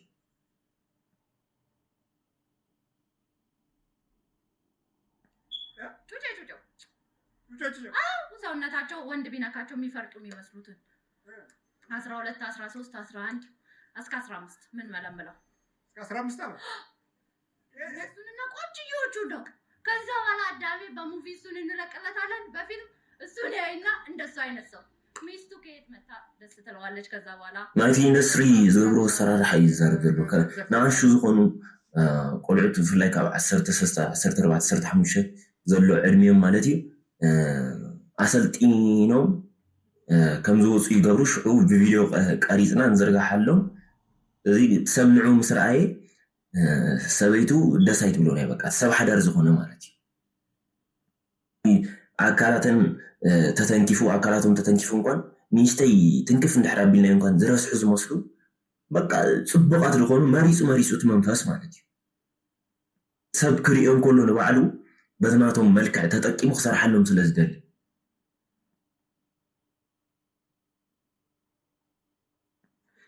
እንደሱ ደግሞ ከሆነ ሰውነቷ በጣም የሚያምር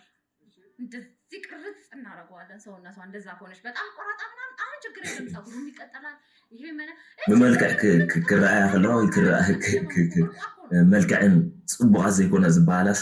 ንዕን ከተበልዎስ በቃ ከምኡ እንድሕር ኮይና ታጓልካ ቅርፃ ብጣዕሚ ፅቡቅ ምግባር በዛች ሰዓት ግን ምንም ችግር የብሉ ጨጉሩ ዋላ ከነሰ ይስራሕለኒ ካብ ቪድዮ ብጣዕሚ ኣብዚ ቀረባ እዋን ከማኒ ዝወፅእ ዝኾነ ፅሑፍ የንብብ ነይራ ኣብዚ ዓዲ ዘጋጠመይ ጓል 90 ገለን 100 ገለን ዕድሜ እንተዘይተጋጌ መቐመጨን ዘስራሓ ማለት እዩ እግዚኦ ይዘብል እኮ ብጣዕሚ ገሪምና ነባሪ እንታይ ክገብረለን እዚ ዝተገበረ ወይ ዝተፈተነ ስራሕ ማለት እዩ ብትክክል ዕላምኡ ከም ዝሃረመ ብትክክል ከም ዘስረሑለን ተገሊፁ ኢሎም እዮም ብዜና መልክዕ እዮም ኣውፅኦም ኣነ ባዕለይ ተገሪመ እዮም ቢቤ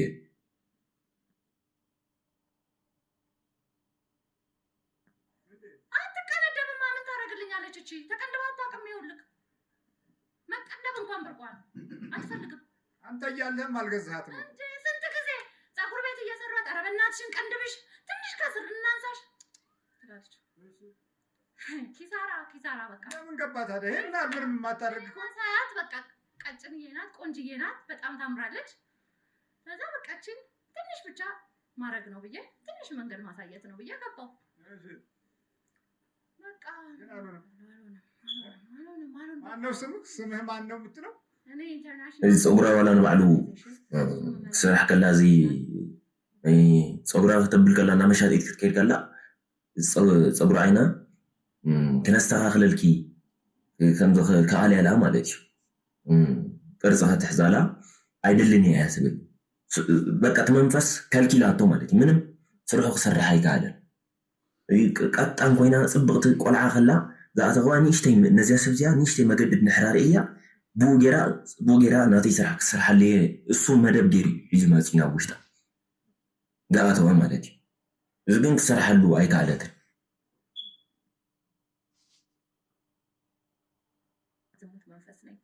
መንፈስ ነኝ እንዴ? መንፈስ ነኝ። አንተ እዚህ ውስጥ ምን አገባህ? አንተ እኮ መንፈስ ነህ። ኧረ ተው ይሄ ህዝብ አይማርብኝ። ስራውን እኮ ነው የምነግረው። ለምን ይማርብኛል? ስራው እኮ ነው። ምን ስራውን አይመረምርም? ለምን በኔ እንዲህ መቀለጃ ታደርገኛለህ እንዴ? እኔ ነኝ ማሽከረክረው፣ እኔ ነኝ ዋናው መንፈስ ነኝ። እኔ ነኝ እንደዚህ ማደርገው አልኩ እንዴ? ህግ ሳያውቅህ? ኧረ የምን ህግ ነው? ህግ አውጪው ራሱ የኛ እንትን ነው እባክህ። አሁን አልሰማህም እንዴ? ወንድ ለወንድ ይጋባ፣ ሴት ለሴት ይጋባ፣ ካልፈቀዳችሁ እርዳታ እናቆማለን፣ እንደዚህ ካልሆነ ምናምን እያለን ሽብር ስንፈጥራት እኛ ዓለምን መቆጣጠር በዝሙት ስር ማዋል ነው ዓላማችን። ይሄ ነው በቃ። ከምኑም በላይ ልጅ ብትወልድስ? እቲ መንፈስ እዩ ሲጀመረኛ ልጅ ምናምን ዘሽከርክር ኩሉ ነገር እሱ ይሰርሖ። እዚ መንፈስ ኣነ ማንም ሰብ ኣይፈልጠንን እዩ ዝብል ዘሎ ግን ሕጊ ንባዕሉ ይፈልጠካን ይብሎ ሕጊ ንባዕሉ ሰኣነ እዩ ዘውፅኦ ናትና ዝኾኑ ሰባት እዮም ዘውፅኦ እዩ ዝብል ኣይሰማዕካ እንዲኻ ወዲ ንወዲ ጓል ንጓል ንኽብሉ ሰብኦ ከምኡ እንድሕር ተዘይተፈቂዱ እዚ ሓገዝ ዝግበረልኩም ዘሎ ናይ መግቢ ይኹን ናይ ስርና ይኹን ናይ ዝተፈላለዩ ረድኤት ተባሂሉ ዝዋሃበኩም ጠጠው ከነብል ኢና ከም ዝብሉ ዝገብር እቲ መንፈስ እዩ ማለት ስለዚ ዝገርም እዩ ብጣዕሚ ኣብ በዓል ካናዳ ኣሜሪካ እዚ ከም ሕጊ ፍቑድ እዩ ንዕኦም ተፀሪፍካ እዩ እውን ብዙሕ ሽግር እዩ ዝፍጠረልካ ዝኾነ ሕማቕ ነገር ክዛረቦም ኣብቲ ታንጓን ግድርዮም ኣይትፈኛ ዜብራ ንባዕሉ እዚ ፃዕዳን ፀሊምን ናይ ፅርግያ መሳገርስ ኣብቲ ናቶም ገዛውቲስ ብናቶም ከለር እዮም ዝገብርዎ ሎ ናይ ግብረ ሰዶም ባንዴራ ማለት እዚ ኤልጂቢቲኪ ዝበሃል ማለት ናቶም ባንዴራ ገይሮም እዮም እቲ ዜብራ ዝገብርዎ ንባዕሉ ክለብ ናቶም ኣለዎም ኣቲ ናቶም ክለብ እንድሕር ኣቲኻ ሓበሻ ኮይኑ ከይፈለጦ እቲ ናቶም ክለብ ኣትዩ ዝተዓመፀ ክንደይ ሰብ እዩ ዘሎ ዝተዓመፀ ክንደይ ሰብ እዩ ዘሎ ክንደይ ሰባት እዩ ዘለዎ ብዘይ ምፍላጥ ማለት እዩ ሰብ ናብ ከምኡ ኣትን ግን ከምኡ ናቶም ኮይኑ ናቶም ቦታ ኮይኑ ፀኒሑ ተዓሚፀን ዝወፅ ኣሎ ከማኒ እዚ ቅድሚ 2 ዓመት 3 ዓመት ይኸውን እንግሊዛዊ ተወዲ ተዘይተጋጌ እንዳደንዘዘ ከባቢ 200 ንላዕሊ ዝኾኑ ኣወዳት ኣብ ገዝኡ እንዳወሰደ ብግብረ ሰዶም መልክዕ ዝደፍሮም ድሕሪ ነዊሕ ግዜ እዩ ተፈሊጡ ክሲ ምስ በዝሐ ማለት እዩ ሓደ ሰብ እዩ ከሲሱ ተዘይተጋጌ ካብኡ እንዳሕራይ ተደጋጋሚ ክሲ መፅዩ ናይ ብዙሓት ሰባት ክሲ ምስ በዝሐ ሽዑ ይጸናዕ ተባይሉ ተወዲ ምዃኑ ተፈሊጡ ማለት እዩ መደንዘዚ ኣብቲ ናቶም መስተሰትይዎ ኣብኡ እንዳኣተወ እዩ ዳሕራይ ሽዑን ገዝ ወሲዱ ናይ ግብረ ሰዶም ስራሕ ዝፍፅመሉ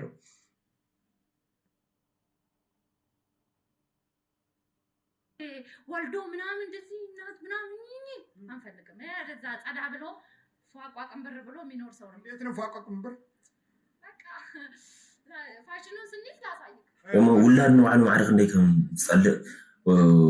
ወሊዳ ምሕቋፍ ገለመለ ገለ ይዝቡ ዘሎ ማለት እዩ እዚ በዚ ሕጂ ሰዓት ከዓ ኣብ ክንዲ በቲ ንቡር ኣብ ክንዲ ዝወልዳ ነቲ ሕማም ንኸይስምዐን ወይ ሕማም ጸሊአኖ ማለት እዩ ብኦፕሬሽን ክወልዳ ዝደልያ ዋልድ መዓት እዩ በዚ ሕጂ ሰዓት እዚ ሓደ ኣይራ ነቲ ቆልዓ ክትወልዶ ከላ ምስቲ ቆልዓ ወይ ምስቲ ወዳ ዘለዋ ፍቕሪ ብጣዕሚ ዝሰጠመ ናቱ ዝኾነ ጥቕሚ ኣለዎ ትኸምኡ ምዃና ማለት እዩ እግዚኣብሔር ዝሰርሖ መቸም እግዚኣብሔር ዝሰርሖ ነገራት ብምሉእ ኩሉ ትኽክል ምንም ጌጋ የብሉ ወይ ምንም ህፀፂ የብሉን ማለት እዩ እዚ ነዚ ሕማም እዚ ጸሊአን ግን ብኦፕሬሽን ክወልዳ ዝደልያ ኣለዋ መንፈስ እዚ ምውላድ ዝጸልእ ማለት እዩ እዚ ናይ ግብረ ሰዶም ናይ ዝሙት መንፈስ ኣብ ውሽጠን ዘሎ ብኸምኡ ንኸይወልዳ ኣይደልየንን እንታይ ትስምዒት ወደይ እኳ እዩ ናተይ እኳ ኢለን ልክዕ ናይ ኣደነት ስምዒት ንኸይስምዐን ስለ ዘይደሊ ብኦፕሬሽን ከም ዝወልዳ ተሸጊረን ድሕር ኮይነን ኣነ ንዑ ይኮንኩን ዝቃወም ዘሎ እዚ ብሽግር መፂኦን ብንቡር ክወልዳ እንዳኸኣላ ብኦፕሬሽን ዝመርፃ ዋልድ እየ ዝብል ዘሎ ከምኡ ዝወለዶም ቆልዑት ከዓ ምንም ስምዒት የብሎም እሶም ንባዕሎም ስምዒት የብሎምን ንሰን እውን ንባዕለን ኣብ ልዕሊ ደቀን ምንም ስምዒት የብለን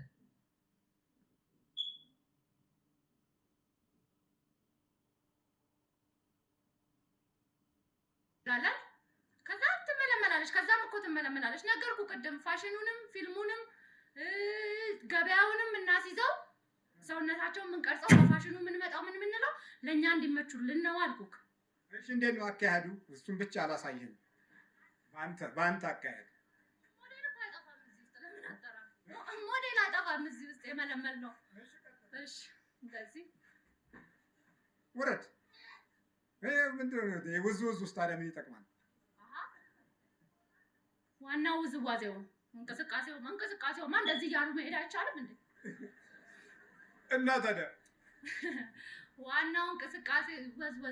ወዝወዙ ይሄዳል ነገሩ ዳሌ ጡት ምናምን እንደዚህ ማለቱ ነው ዋናው አልኩክ ትርኢት ነው እሱ እና ታዲያ ካልሆነማ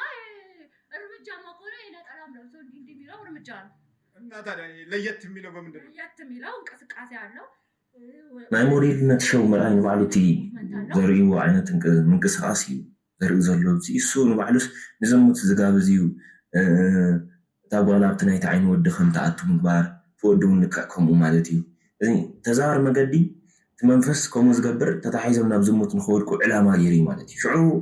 እቲ ወዲ ብዝረኣያ ቁፅሪ እታ ጓል ብዝረኣያቶ ቁፅሪ ይናበቡ ማለት እዩ ብዓይኒ ይናበቡ በቃ ገና ክረኣዩ ከለዉ በቃ እንታይ ከም ዝሰርሑ ኣብ ምንታይ ሆቴል ወይ ኣብ ምንታይ ቢርጎ ከም ዝድቅሱ ብኣይምሩ ቀሪፆ ወዲዎ ኣሎ ቀሪፃ ወዲያቶ ኣላ ማለት እዩ ይፋለጡ ይናበቡ ብውሽጢ ዘሎ መንፈስ እዩ ከም ዝናበቡ ዝገብሩ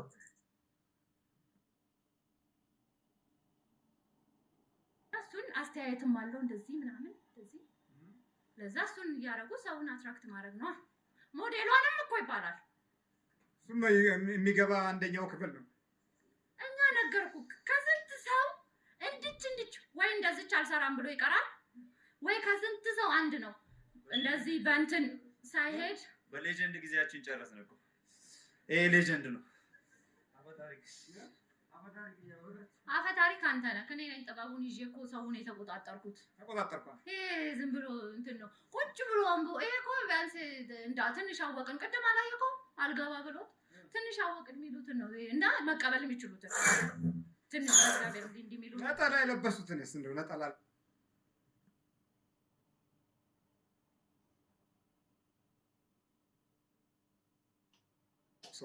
ነጠላ መጀመሪያ ነጠላውን ማሰቀል ነው ነጠላውን ማሰቀል ነው መጀመሪያ ነጠላው ሳይሰቀልማ እንዴት ይሆናል አይሆንም ግን እሷ እዚህ ውስጥ አንተ በምትፈልገው መንገድ አልተቀረጸችልህም ስንት ዓመት ደከምክ ውስጥ አሁን ዓመት አሁንማ ባሰብኝ እንጂ ድሮ ዝም ነበር አታቀኝም በቃ ጸጥ ነው አሁን ወቀጣም ሸሞንተ ዓመት ሙሉ ውሽጣ ተቀሚጡ ግን ምንም ክሰርሕ አይካለን ማለት እዩ ሕራይ ሽዑ ምስ ነቕሕትካ መቁፀርያ እንዳቐጥቀጠት ሕጂ ትወቕጠን እያ ዘላ ይፅብስ ዘሎ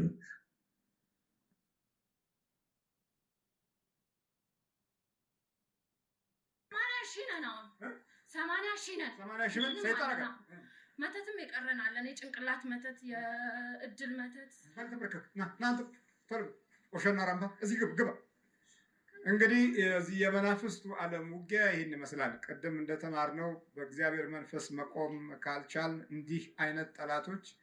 ህይወታችንን ያስቸግራሉ አናናራችንን ሁሉ ሰራናውንማ አስተማርከው ሰው ሁሉ በቃ ክንደይኩም ኢሎም መስሓተትዎም 80 ሺህ ኢሎም ማለት እዩ ኣብ ሓደ ሰብ ኣይከኑ እንደ 80 ሺህ ሓደ መንፈስ እንድሕረሎም ኮነ ባዕሉ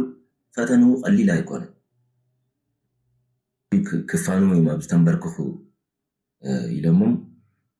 ቅድም ከም ዝተምሃርናዮ ብእግዚአብሔር መንፈስ ጠጠው ክንብል ተዘይክኢልና ጸላእትና ከቢቦም ናይ ምድለው በቃ ምንም ክንገብር ኣይንኽእልን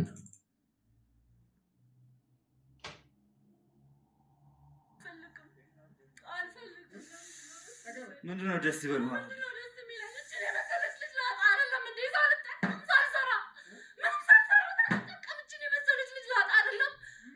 አንተ ከመልክ ጋር ምን አገናኘ ከመልክ ጋር ምን ያገናኘ ቆንጆ አይደል እንዴ ሰው ሁሉ የሚወደው እና ታዲያ ሰው የሚወደው ውስጥ ነው መግባት ያለበት አንዱ አስጠሊታ ሴክስ ፊልም በሰራች እቺ መልክ ስለሌላት አማራጭ ስለሌላት ነው የሚሉት እንዴ አሁን እኮ ዝሙት ላይ አስተማሯቸው ስንቶቹ ገንዘባቸው ይመስላል እንዴ አይደለም በቃ ሶስት ስለመሆንባቸው ነው ሶስት ነው መሆንባቸው ስንቶቹ እኮ መንፈሳዊ ምንም ስራሕይ ከይሰራሕኩ ስለ ይኸይድ ዘለኹ እዩ ክንድዚ ዝዓገርግር ዘሎ ማለት እዩ ኣብ ልዕሊኣ ኮይኑ ክፍፅም ስለ ዘይከኣለ ማለት እዩ መልክዕ ዘይብለን ናብ ናይ ዝሙት ሂወት ክኣትዋ ከላ ኣይ መልክዕ ስለ ዘይብላ እያ ትበሃል መልክዕ ዘለዋ ፅብቕቲ ኮይና ግና ከምኡ ክትኣቱ ከላ ብዙሓት ሰባት ስለ ዝማርኸሉ ብዙሓት ሰባት ስለ ብኣ ውሽጢ ክቋፃፀር ስለ ዝኽእል ማለት እዩ እዚ ሃብቲ ከለዎም ገንዘብ ከለዎም ናብ ናይ ዝሙት ሂወት ድኣቱ ፅቡቕ ናብራ እንዳነበራ ተገልቢጠን ናብ ናይ ዝሙት ሂወት ዝኣትዋ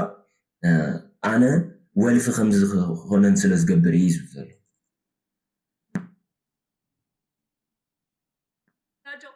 እየጣሉ እኮ ነው ወጥተው ዝሙት እንትን የሚሉት ባይከፈላቸውም በቀን ሳያረጉ ማያድሩ እኮ አሉ ለምን በቃ ሶስት ነው መሆንባቸው ሰውነታቸው ሁሉ ነው እንትን ብለው አንተው ራስህ እንዴት ከዚህ ጋር ታሰልፈኛለህ በእናትህ እኔ ከአዋቂዎች ጋር ነኛ እና ለደም መቼም ትዕቢት ካብ ዲያብሎስ ስለዝኾነ ኣነ ዝበልፆ እንዳበልዮም ዝከራኸሩ ዘሎ ኣነ ፈላጤ ምሁሬ ንምንታይ ምስ ተቐምጠን ኣለኻ እዩ ዝብል ዘሎ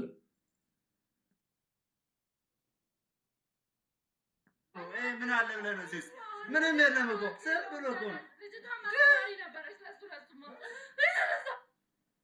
አስተማሪ ማለት ምንድን ነው ነው ተከፋፍለን እንድንይዝ ግራኝና ጠቋሩ በዚህ ግራኙ በዚህ ሆነ ተከፋፍ እሱ ነው እኮ የዝሙት እኮ ነው ያመዳደበን ባለፈው እኮ ስትሸኝ ዝሙቱ ነው አመዳድቦ እናንተ ቅሮ ያለው ሙጬ ምናምን ምናምን ነበረ ወሰንጋላ ምናምን ነበር እነሱን ሂዱ አለና ግራኝ ጠቋር በዚህ በኩል ግራኝ በዚህ በኩል ያዝልኝ አይነ ጥላ ደግሞ እናንተ ናይ ዝሙት መንፈስ መዲብና ከም ዝገርዮም ዝብለው ጠቋር ዝበሃል መንፈስ የማና ተቋፃፀር ኢልዎ ማለት እዩ ግራኝ ዝበሃልካ የፃጋማ ተቋፃፂሩ አይነ ጥላኻ ኣብ ዓይና ተቐሚጡ ማለት እዩ ተኸፋፊሎም ደቀ ከም ሞኖፖሊም ተቋፃፂሮማ ማለት እዩ ናይ ዝሙት መንፈስ ከም ዝገይሩ ዝምድቦም ዘሎ እዚ ኢንተርናሽናል ናይ ዝሙት መንፈስ እየ ዝበለ ማለት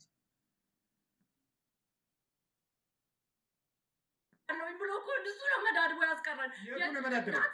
እንዳትሰራ ደግሞ የጭንቅላትና የድል የሰው ሞዴል መተቷ ደግሞ እንዳይሄድ ብሎ እሱ እኮ ነው ያዘዘን እሺ በላሁ ሁላችሁ ስንት ናችሁ ጠቅላላ 80 ሺህ ነን አለ 80 ሺህ ነን ኢንተርናሽናል ሰይጣን ወይስ ምንም ማጋንንትም ነኝ ኢንተርናሽናል የምትለው ከሌላው የምትለይበት በቃ በአለም ዙሪያ ስለሆነ ነው እንቅስቃሴ እሺ አሁንማ ሎካሉን እናሳያለን እየተባልኩ እየተቀጠቀጥኩኝ ሎካሉን እኛ ደግሞ እናሳያለን ትለኛለች። ኢንተርናሽናል ነኝ ስትል ለእሷም ትነግራታለህ? ሁሉ ነገር እነግራታለሁ። ዱላው እኮ ነው እንጂ መቁፀሪያ ገና እንዳቀጥቀጥ ስለዘዳኸመጡ ምን ዓቅሚ ይስዩ እዚ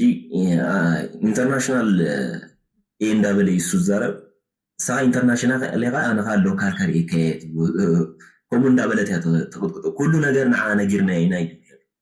ንምንታይ ነጊርካ እያ ተብሎ ዱላ ይከኣልክዎን እዩ መቁፀሪያ ዱላ ትብሎ ዘሎ እንዳቀጥቀጠቶ ስለዘዳኸመጡ እያ እንድሕር ተዳኺሙ ልክዕ ከምዚ እዩ ዝኸውን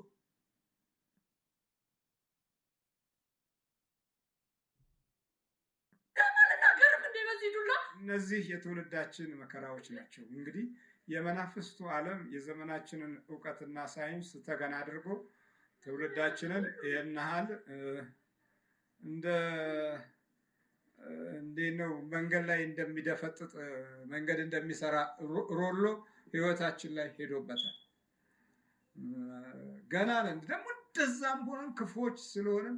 በዚህ አይነት የክፉ መንፈስ መረጃ ላይ በምናገኘው ክብደት አንሰጠውም። ለምን ወደዛው ስለምንሄድ ከጠላት ጋር ያለን ህብረትም እኩል ስለሆነ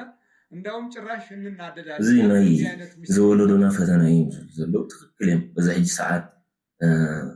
ዝፍተን ዘሎ ወለዶ በዚ ናይ ዝሙት መንፈስ ዝበዝሕ ማለት ማጆሪቲ ናይ ግብረ ሰዶም መንፈስ ናይ ዝሙት መንፈስ መሊሱ ኣብ ልዕሊኻ ናይቶም ናይ ዘር መናፍስቲ እውን ኣለው ሽዑን ድግምቲ ኣፍዝዞ ኣደንዝዞ ተባሂሉ ዝኣቱ እዚኦም ኩሎም ተደማሚሮም ሰብ ምዃኑ ተረሲዑ ናብ ሰይጣናውነት ዝኾነ መገዲ ሰይጣናዊ ናብ ዝኾነ መገዲ ኣትዩ ማለት እዩ። እዚ በዚ ሕጂ ሰዓት ሰብ ንሰብ ክሓርዶ ጥንስትን ዝኾነት ዓይኑ እንዳረኣየ ብኻራ ገይሩ ከብዳ ቀዳ ክንሰምዕ ከለና ዝገርም ነገር ኣይኮነን ማለት እዩ። በዚ ነገር እዚ ስለዝተኣሰርና በዚ ስለዝተተሓዝና እዚ እንኳን እንዳረኣዩ ንምንታይ መንፈስ ከምዚ ኢሉ ተላፋሊፉ ንምንታይ መድረክ ተባሂቦ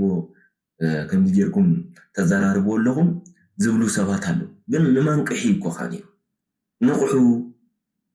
ናትና ወለዶ በዚ እዩ ተታሒዙ ዘሎ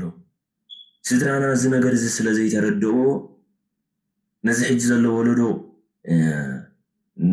መፂዎ ዘሎ ውድቀትን ሽግርን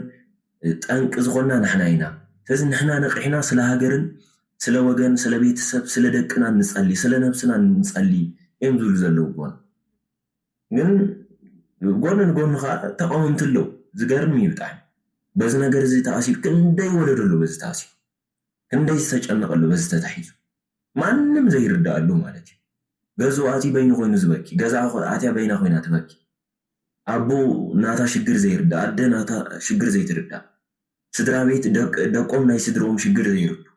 ተፈላሊና ኢና ማለት እዩ። ጋፕ ኣሎ ኣብ ሓንቲ ቤተሰብ ኮይንና ኣብ ሓንቲ ገዛ እንዳነበርና ግን ኣብ መንጎና ዓበ ቢንቶ ኣሎ በቃ ዓብይ ዝፈረሰ ድልድል ኣሎ ማለት እዩ።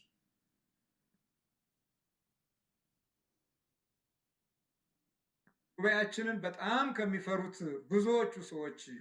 ክፍል ውስጥ አብዛኛው የዚህ አይነት ምስጢር እንዳይወጣ የሚደረግ ጥንቃቄ ነው። እንዲህ አይነት የመናፍስት ወረርሽኝ እንዲበዛ እንጂ እንዲቆምና እንዲገታ ብዙ አካሄድ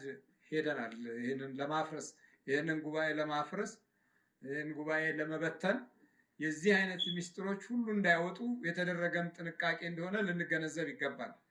ትልልቅ ውጊያዎች መካከል የዚህ አይነት ደባ የዚህ አይነት ወረራ የዚህ አይነት ጥቃት ትውልድ ውስጥ በመንፈስ መግዛት እንደሚቻል በመንፈስ መጫን እንደሚቻል በመንፈስ ማፍዘዝና ማደንዘዝ እንደሚቻል ይሄ እንዳይታወቅ የውስጥ የክፉ መንፈስና የሰው ልጅ መሰሪነቱ አንድ ጋር ሆኖ የተፈጸመ ተግባር ነው። ሻፍላውታ አንተ ተዘጋጅ። ዩኒቨርሲቲው በእንደነዚህ አይነት ክልቲዩ ማለት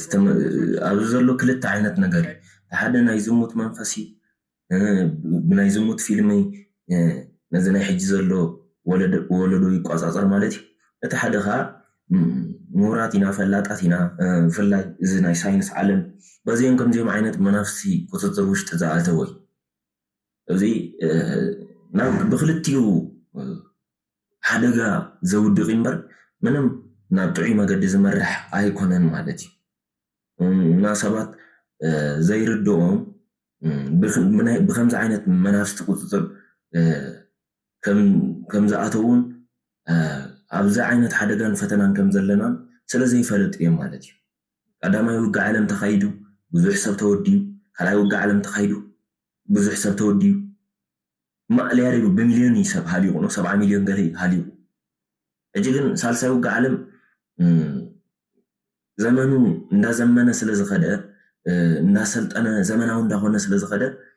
እቲ መንፈስካ ማዕር ማዕር እዩ እንዳሰልጠነ ዘመናዊ እንዳኾነ እዩ ዝኸይ ልክዕ ከምቲ ንሕና ዘመናዊ ኮይንና ኢና ከም ንብሎ እቲ መንፈስካ ከምኣ እንዳኾነ እዩ ዝኸይ እዚ ባዮሎጂካል ዋር ኮይኑ ዘሎ ሕጂ ካብ ዝተፈላለዩ ላቦራቶሪ ዝወፁ ናይ ቫይረስ ዓይነታት ናብ ደቂ ሰባት እንዳበተንካ ብሓንቲ ግዜ ምጭፍጫፍ ምውዳእ ማለት እዩ ምንም ቦምቢ ትድርቢ ገለይ ትድርቢ ብቫይረስ ምውዳእ ማለት እዩ ፍዑኻ ብመናፍስቲ ቁፅፅር ውሽጥካ ምእታው ብመናፍስቲ ቁፅፅር ውሽጢ ከም ዝኣትው ንክገብሩካ ክዳውንቲ ናይ መናፍስቲ ኣሽማት እንዳበሉ ስእልታት ከምኡ ስእልታት ናይ ክዳውንቲ ብኡደሎ ፅሑፋት መናፍስቲ ዝኾነ ነገር መናፍስታዊ ዝኾነ ነገር ዝስሕብ ገይሮም እንዳሰርሑ ዝሰርሕዎ ፊልምታት ሰይጣን ከም ዝስሕብ እንዳገበሩ በቃ ፈተና ምውራድ ይሸሉ መከራ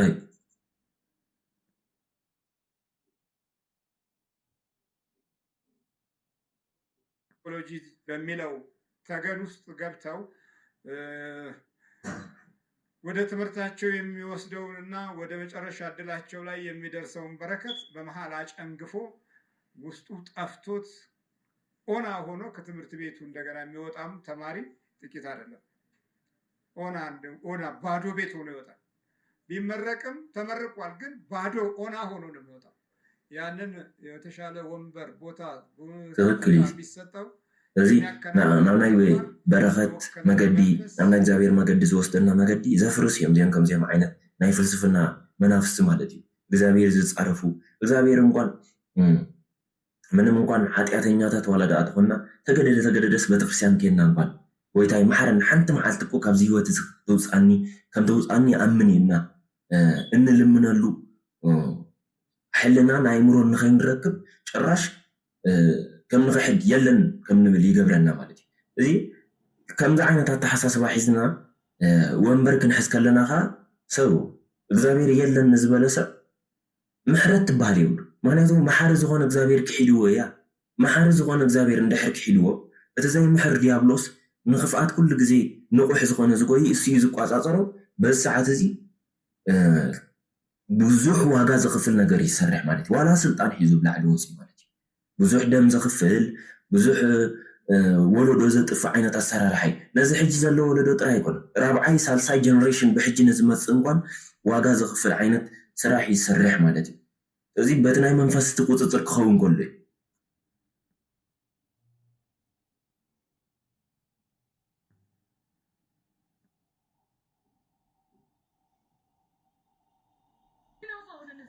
በኢየሱስ ክርስቶስ ስም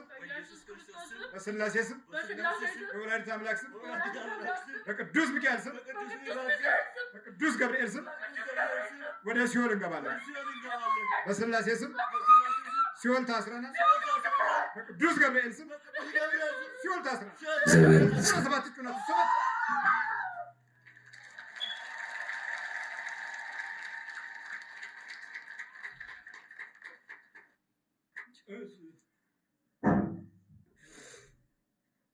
ሰው ነው የሚያየው። አሃ በቃ ዝም የትም ቦታ ብሆን በቃ ያየኝ ሰው ሁሉ ሀሳቡ ሌላ ነው ብሎ ነው የሚጠራብሽ። ዝም ብሎ በቃ ማንም ዝተፈወሰት ምስክርነት ትህቦ ደለያ እዚ ዝረኣያ ሰብ ንዝሙት ጥራይ ዝምነያ ቴሌፎና ሒዞም ዋላ ተቐቢሎም ክድውላ ከለው መኻልእ ጉዳዮም ዝሓትዋ ባዕላ እውን ከምኡ ኢላ እያ ትምስክር ዘላ።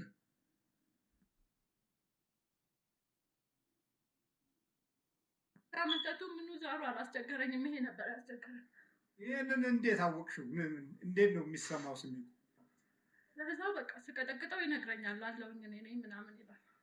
ስትመጪው ነው የሚነግርሽ? ይነግረኛል። አንዳንዴ እዚህ ጋር እንዴት እንደሚወጣ ሁሉ ያሳየኛል። በንጋታው ስመጣ እንደዛችሁ ሆኖ ይወጣል። ያሳየሽን ያደረገው እርስዎ እንደሚጠይቁት ሆኖ ምላሽ ይሰጣል። አንቺ ያወራል፣ ዝም ብሎ ያወራል። እንደዚህ ብባል እንደዚህ ብዬ መልሳለሁ፣ እንደዚህ ብባል እንደዚህ ብዬ መልሳለሁ ይላል። ይገርመኛል። ይጠየቃል ደግሞ ያንን ነገር ደግሞ ይጠየቃል። እዚህ ሲመጣ ይጠየቃል። መቁጠሪያ ጌራ ክትቀጥቀጠው ከላ ሰጊዳ ክትጽል ከላ መንፈስ ይነግራል። ልክ ስለዚ በርታዕት እዩ ልክዕ ከም ትብቲ መድረክ ወፅያ መንፈስ ተታሒዙ ዝተለፋለፈላ ልክዕ ከምኡ ኮይኑ ንሶም ከም ዝሓትዎ ዘለዎ እሱ እቲ መድረክ ዝዛረቦስ ኣብ ገዛ እንዳፀለየት መቁፀሪያ ጌራ ክትቀጥቀጠው ከላ ንሱ ባዕሉ ይነግራ ማለት እዩ።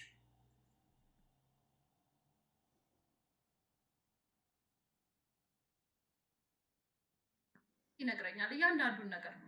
አመቻችላታለሁ፣ ግን እሱ አልገባለችኝ እኮ ነው የሚለው። አባ በቃ ብዙ ጊዜ ነው እንደዛ ሁሌ እዚ የጣዕመ ለያነ ግን ንሳኹ ናብቲ መስመር ክትኣቱ ወሉ ስለ ዘይከኣለት እዩ።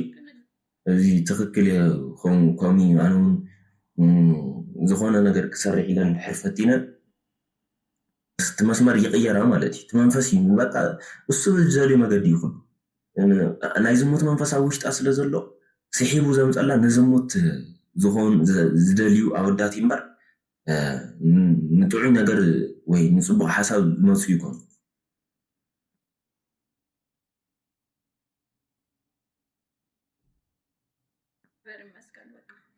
የሚገርም ነው።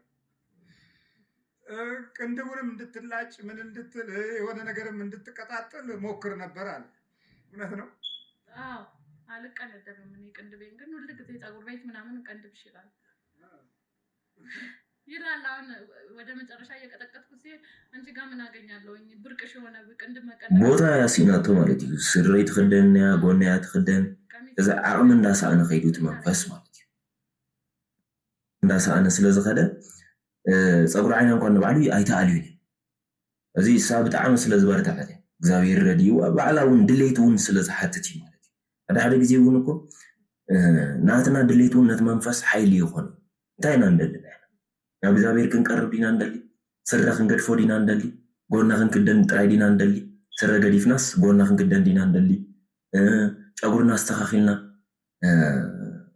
ልክዕ ኖርማል ኣቀማቅማ ክንቅንቀም ዲና እንደሊ ወይስ ነቲ መንፈስ ዝደልዩ ነገር ፈሪዝና ጨጉርና ገለ ፅቡቅ ኮይኑ ከመይና እንደሊ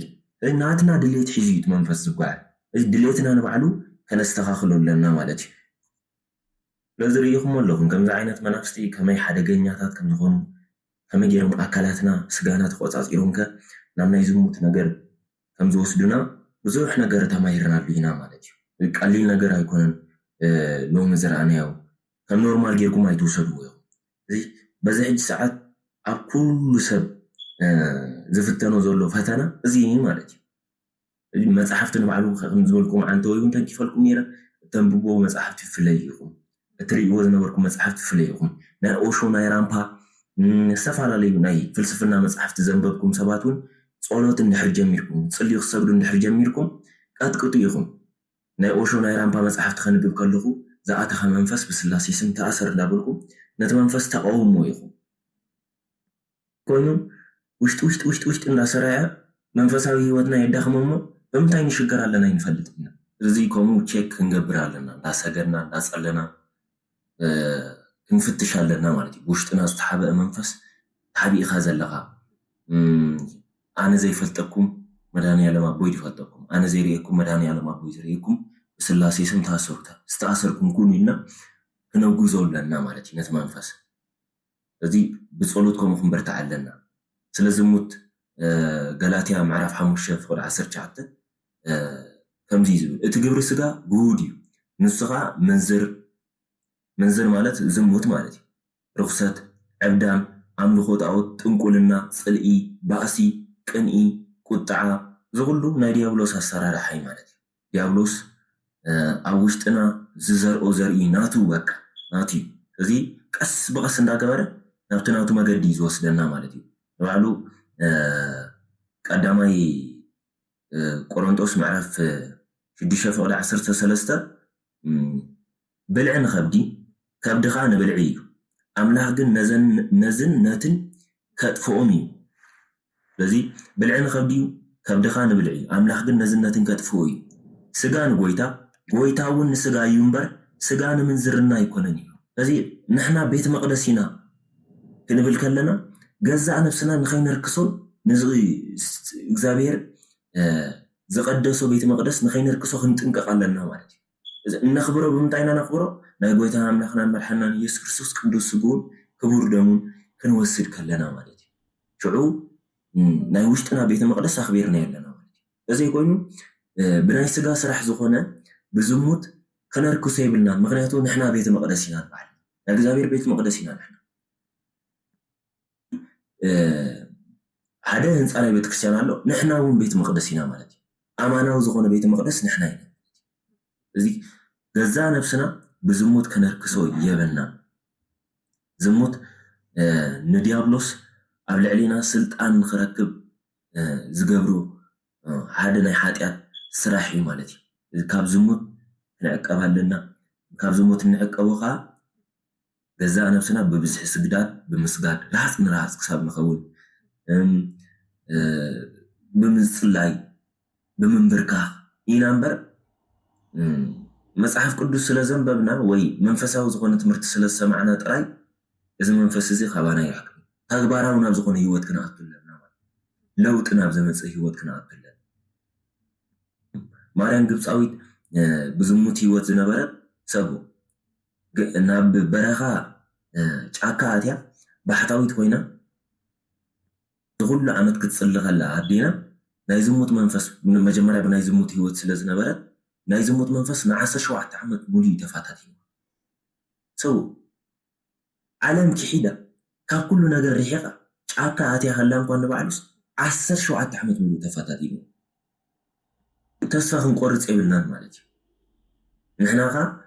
ንሓንቲ ግዜ ማለት ንዝተወሰነ ግዜ ስለ ዝተፋታተነና በቃ እንዳፀለኹ እግዚአብሔር ኣይሰማዕንን ክንብል ኣይንኽእል 17 ዓመት ሙሉእ እሞኻ ኩሉ ነገር ገዲፋ ንእግዚአብሔር ዝተኸተለት ማለት እዩ ምንም ስለ ዓለም ምንም ዘተሓሳስባ ነገር ኣብ ዘይብሉ ቦታ ኣብ ዘይተሓሳስባ ደረጃ በፂሓ ግን 17 ዓመት ሙሉእ ንዚ ናይ ዝሙት መንፈስ ይፋታተና ድሕሪ 17 ዓመት ሙሉእ ግን ስዒራቶ ሰቦ ካብ መሬት ክሳብ ትንሳፈፍያ ኮይና ክትፅሊ ከላስ ካብ መሬት ሓፍ ኢላ ተንሳፊፍያ ትፅሊ ነይራ ብተመስጦ ማለት እዩ ምንም ዝድግፋ የለ ገለ የለ ማለት እዩ ንዓረኸ ክንዚ ናይ ብቕዓት ደረጃ ዝበፅሐት ኣድያሙ ብፍላይ ምስ ናይ ዝሙት ነገር ዝተተሓዘ ሽግር ዘለኩም ኣምላኽ ማርያም ግብፃዊት ንዓይካ ኣብ ውሽጠይ ዘሎ ናይ ዝሙት መንፈስ ገስፀለይ እሰረለይ ማርያም ግብፃዊት ብውሽጠይ ዘሎ ርኩስ መንፈስ ንዓኺ ተፋታቲንክ ግን እግዚአብሔር ሓይሊ ስዕርክዮ ኣንበርኪኽክዮ ኢኹሞ ብውሽጠይ ዘሎ ከዓ ኣንበርክኽለይ ሰዓርለይ ቀጥቅጥለይ እናበልና ንለመና ነዚ ይመስል ናይ ሎማዓንቲ ትምህርትና ማለት እዩ ንሰባት ሼር ግበሩ ኣካፍልዎም ኢኹም ነዚ ትምህርቲ እዚ ንክፈልጦ ምናልባሽ ንውሕድ በለ ኮይንኩም ክኸውን ይኽእል እዩ ግን ብዙሕ ነገር ዝተምሃርኩምሉ ከም ዝኾንኩም ተስፋ ይገብር ቶም ሳብስክራይብ ደይገበርኩም ከዓ ሳብስክራይብ እንዳገበርኩም ቪድዮ ንባዕሉ ቫይራል ንክወፅእ ላይክ ምግባር ስለ ዝሕግዝ ላይክ እንዳገበርኩም ረይዎ ኢኹም ወስብሐት ለእግዚአብሔር ወለወላዲቱ ድንግል ወለመስቀሉ ክቡር ሰላም ኩኑ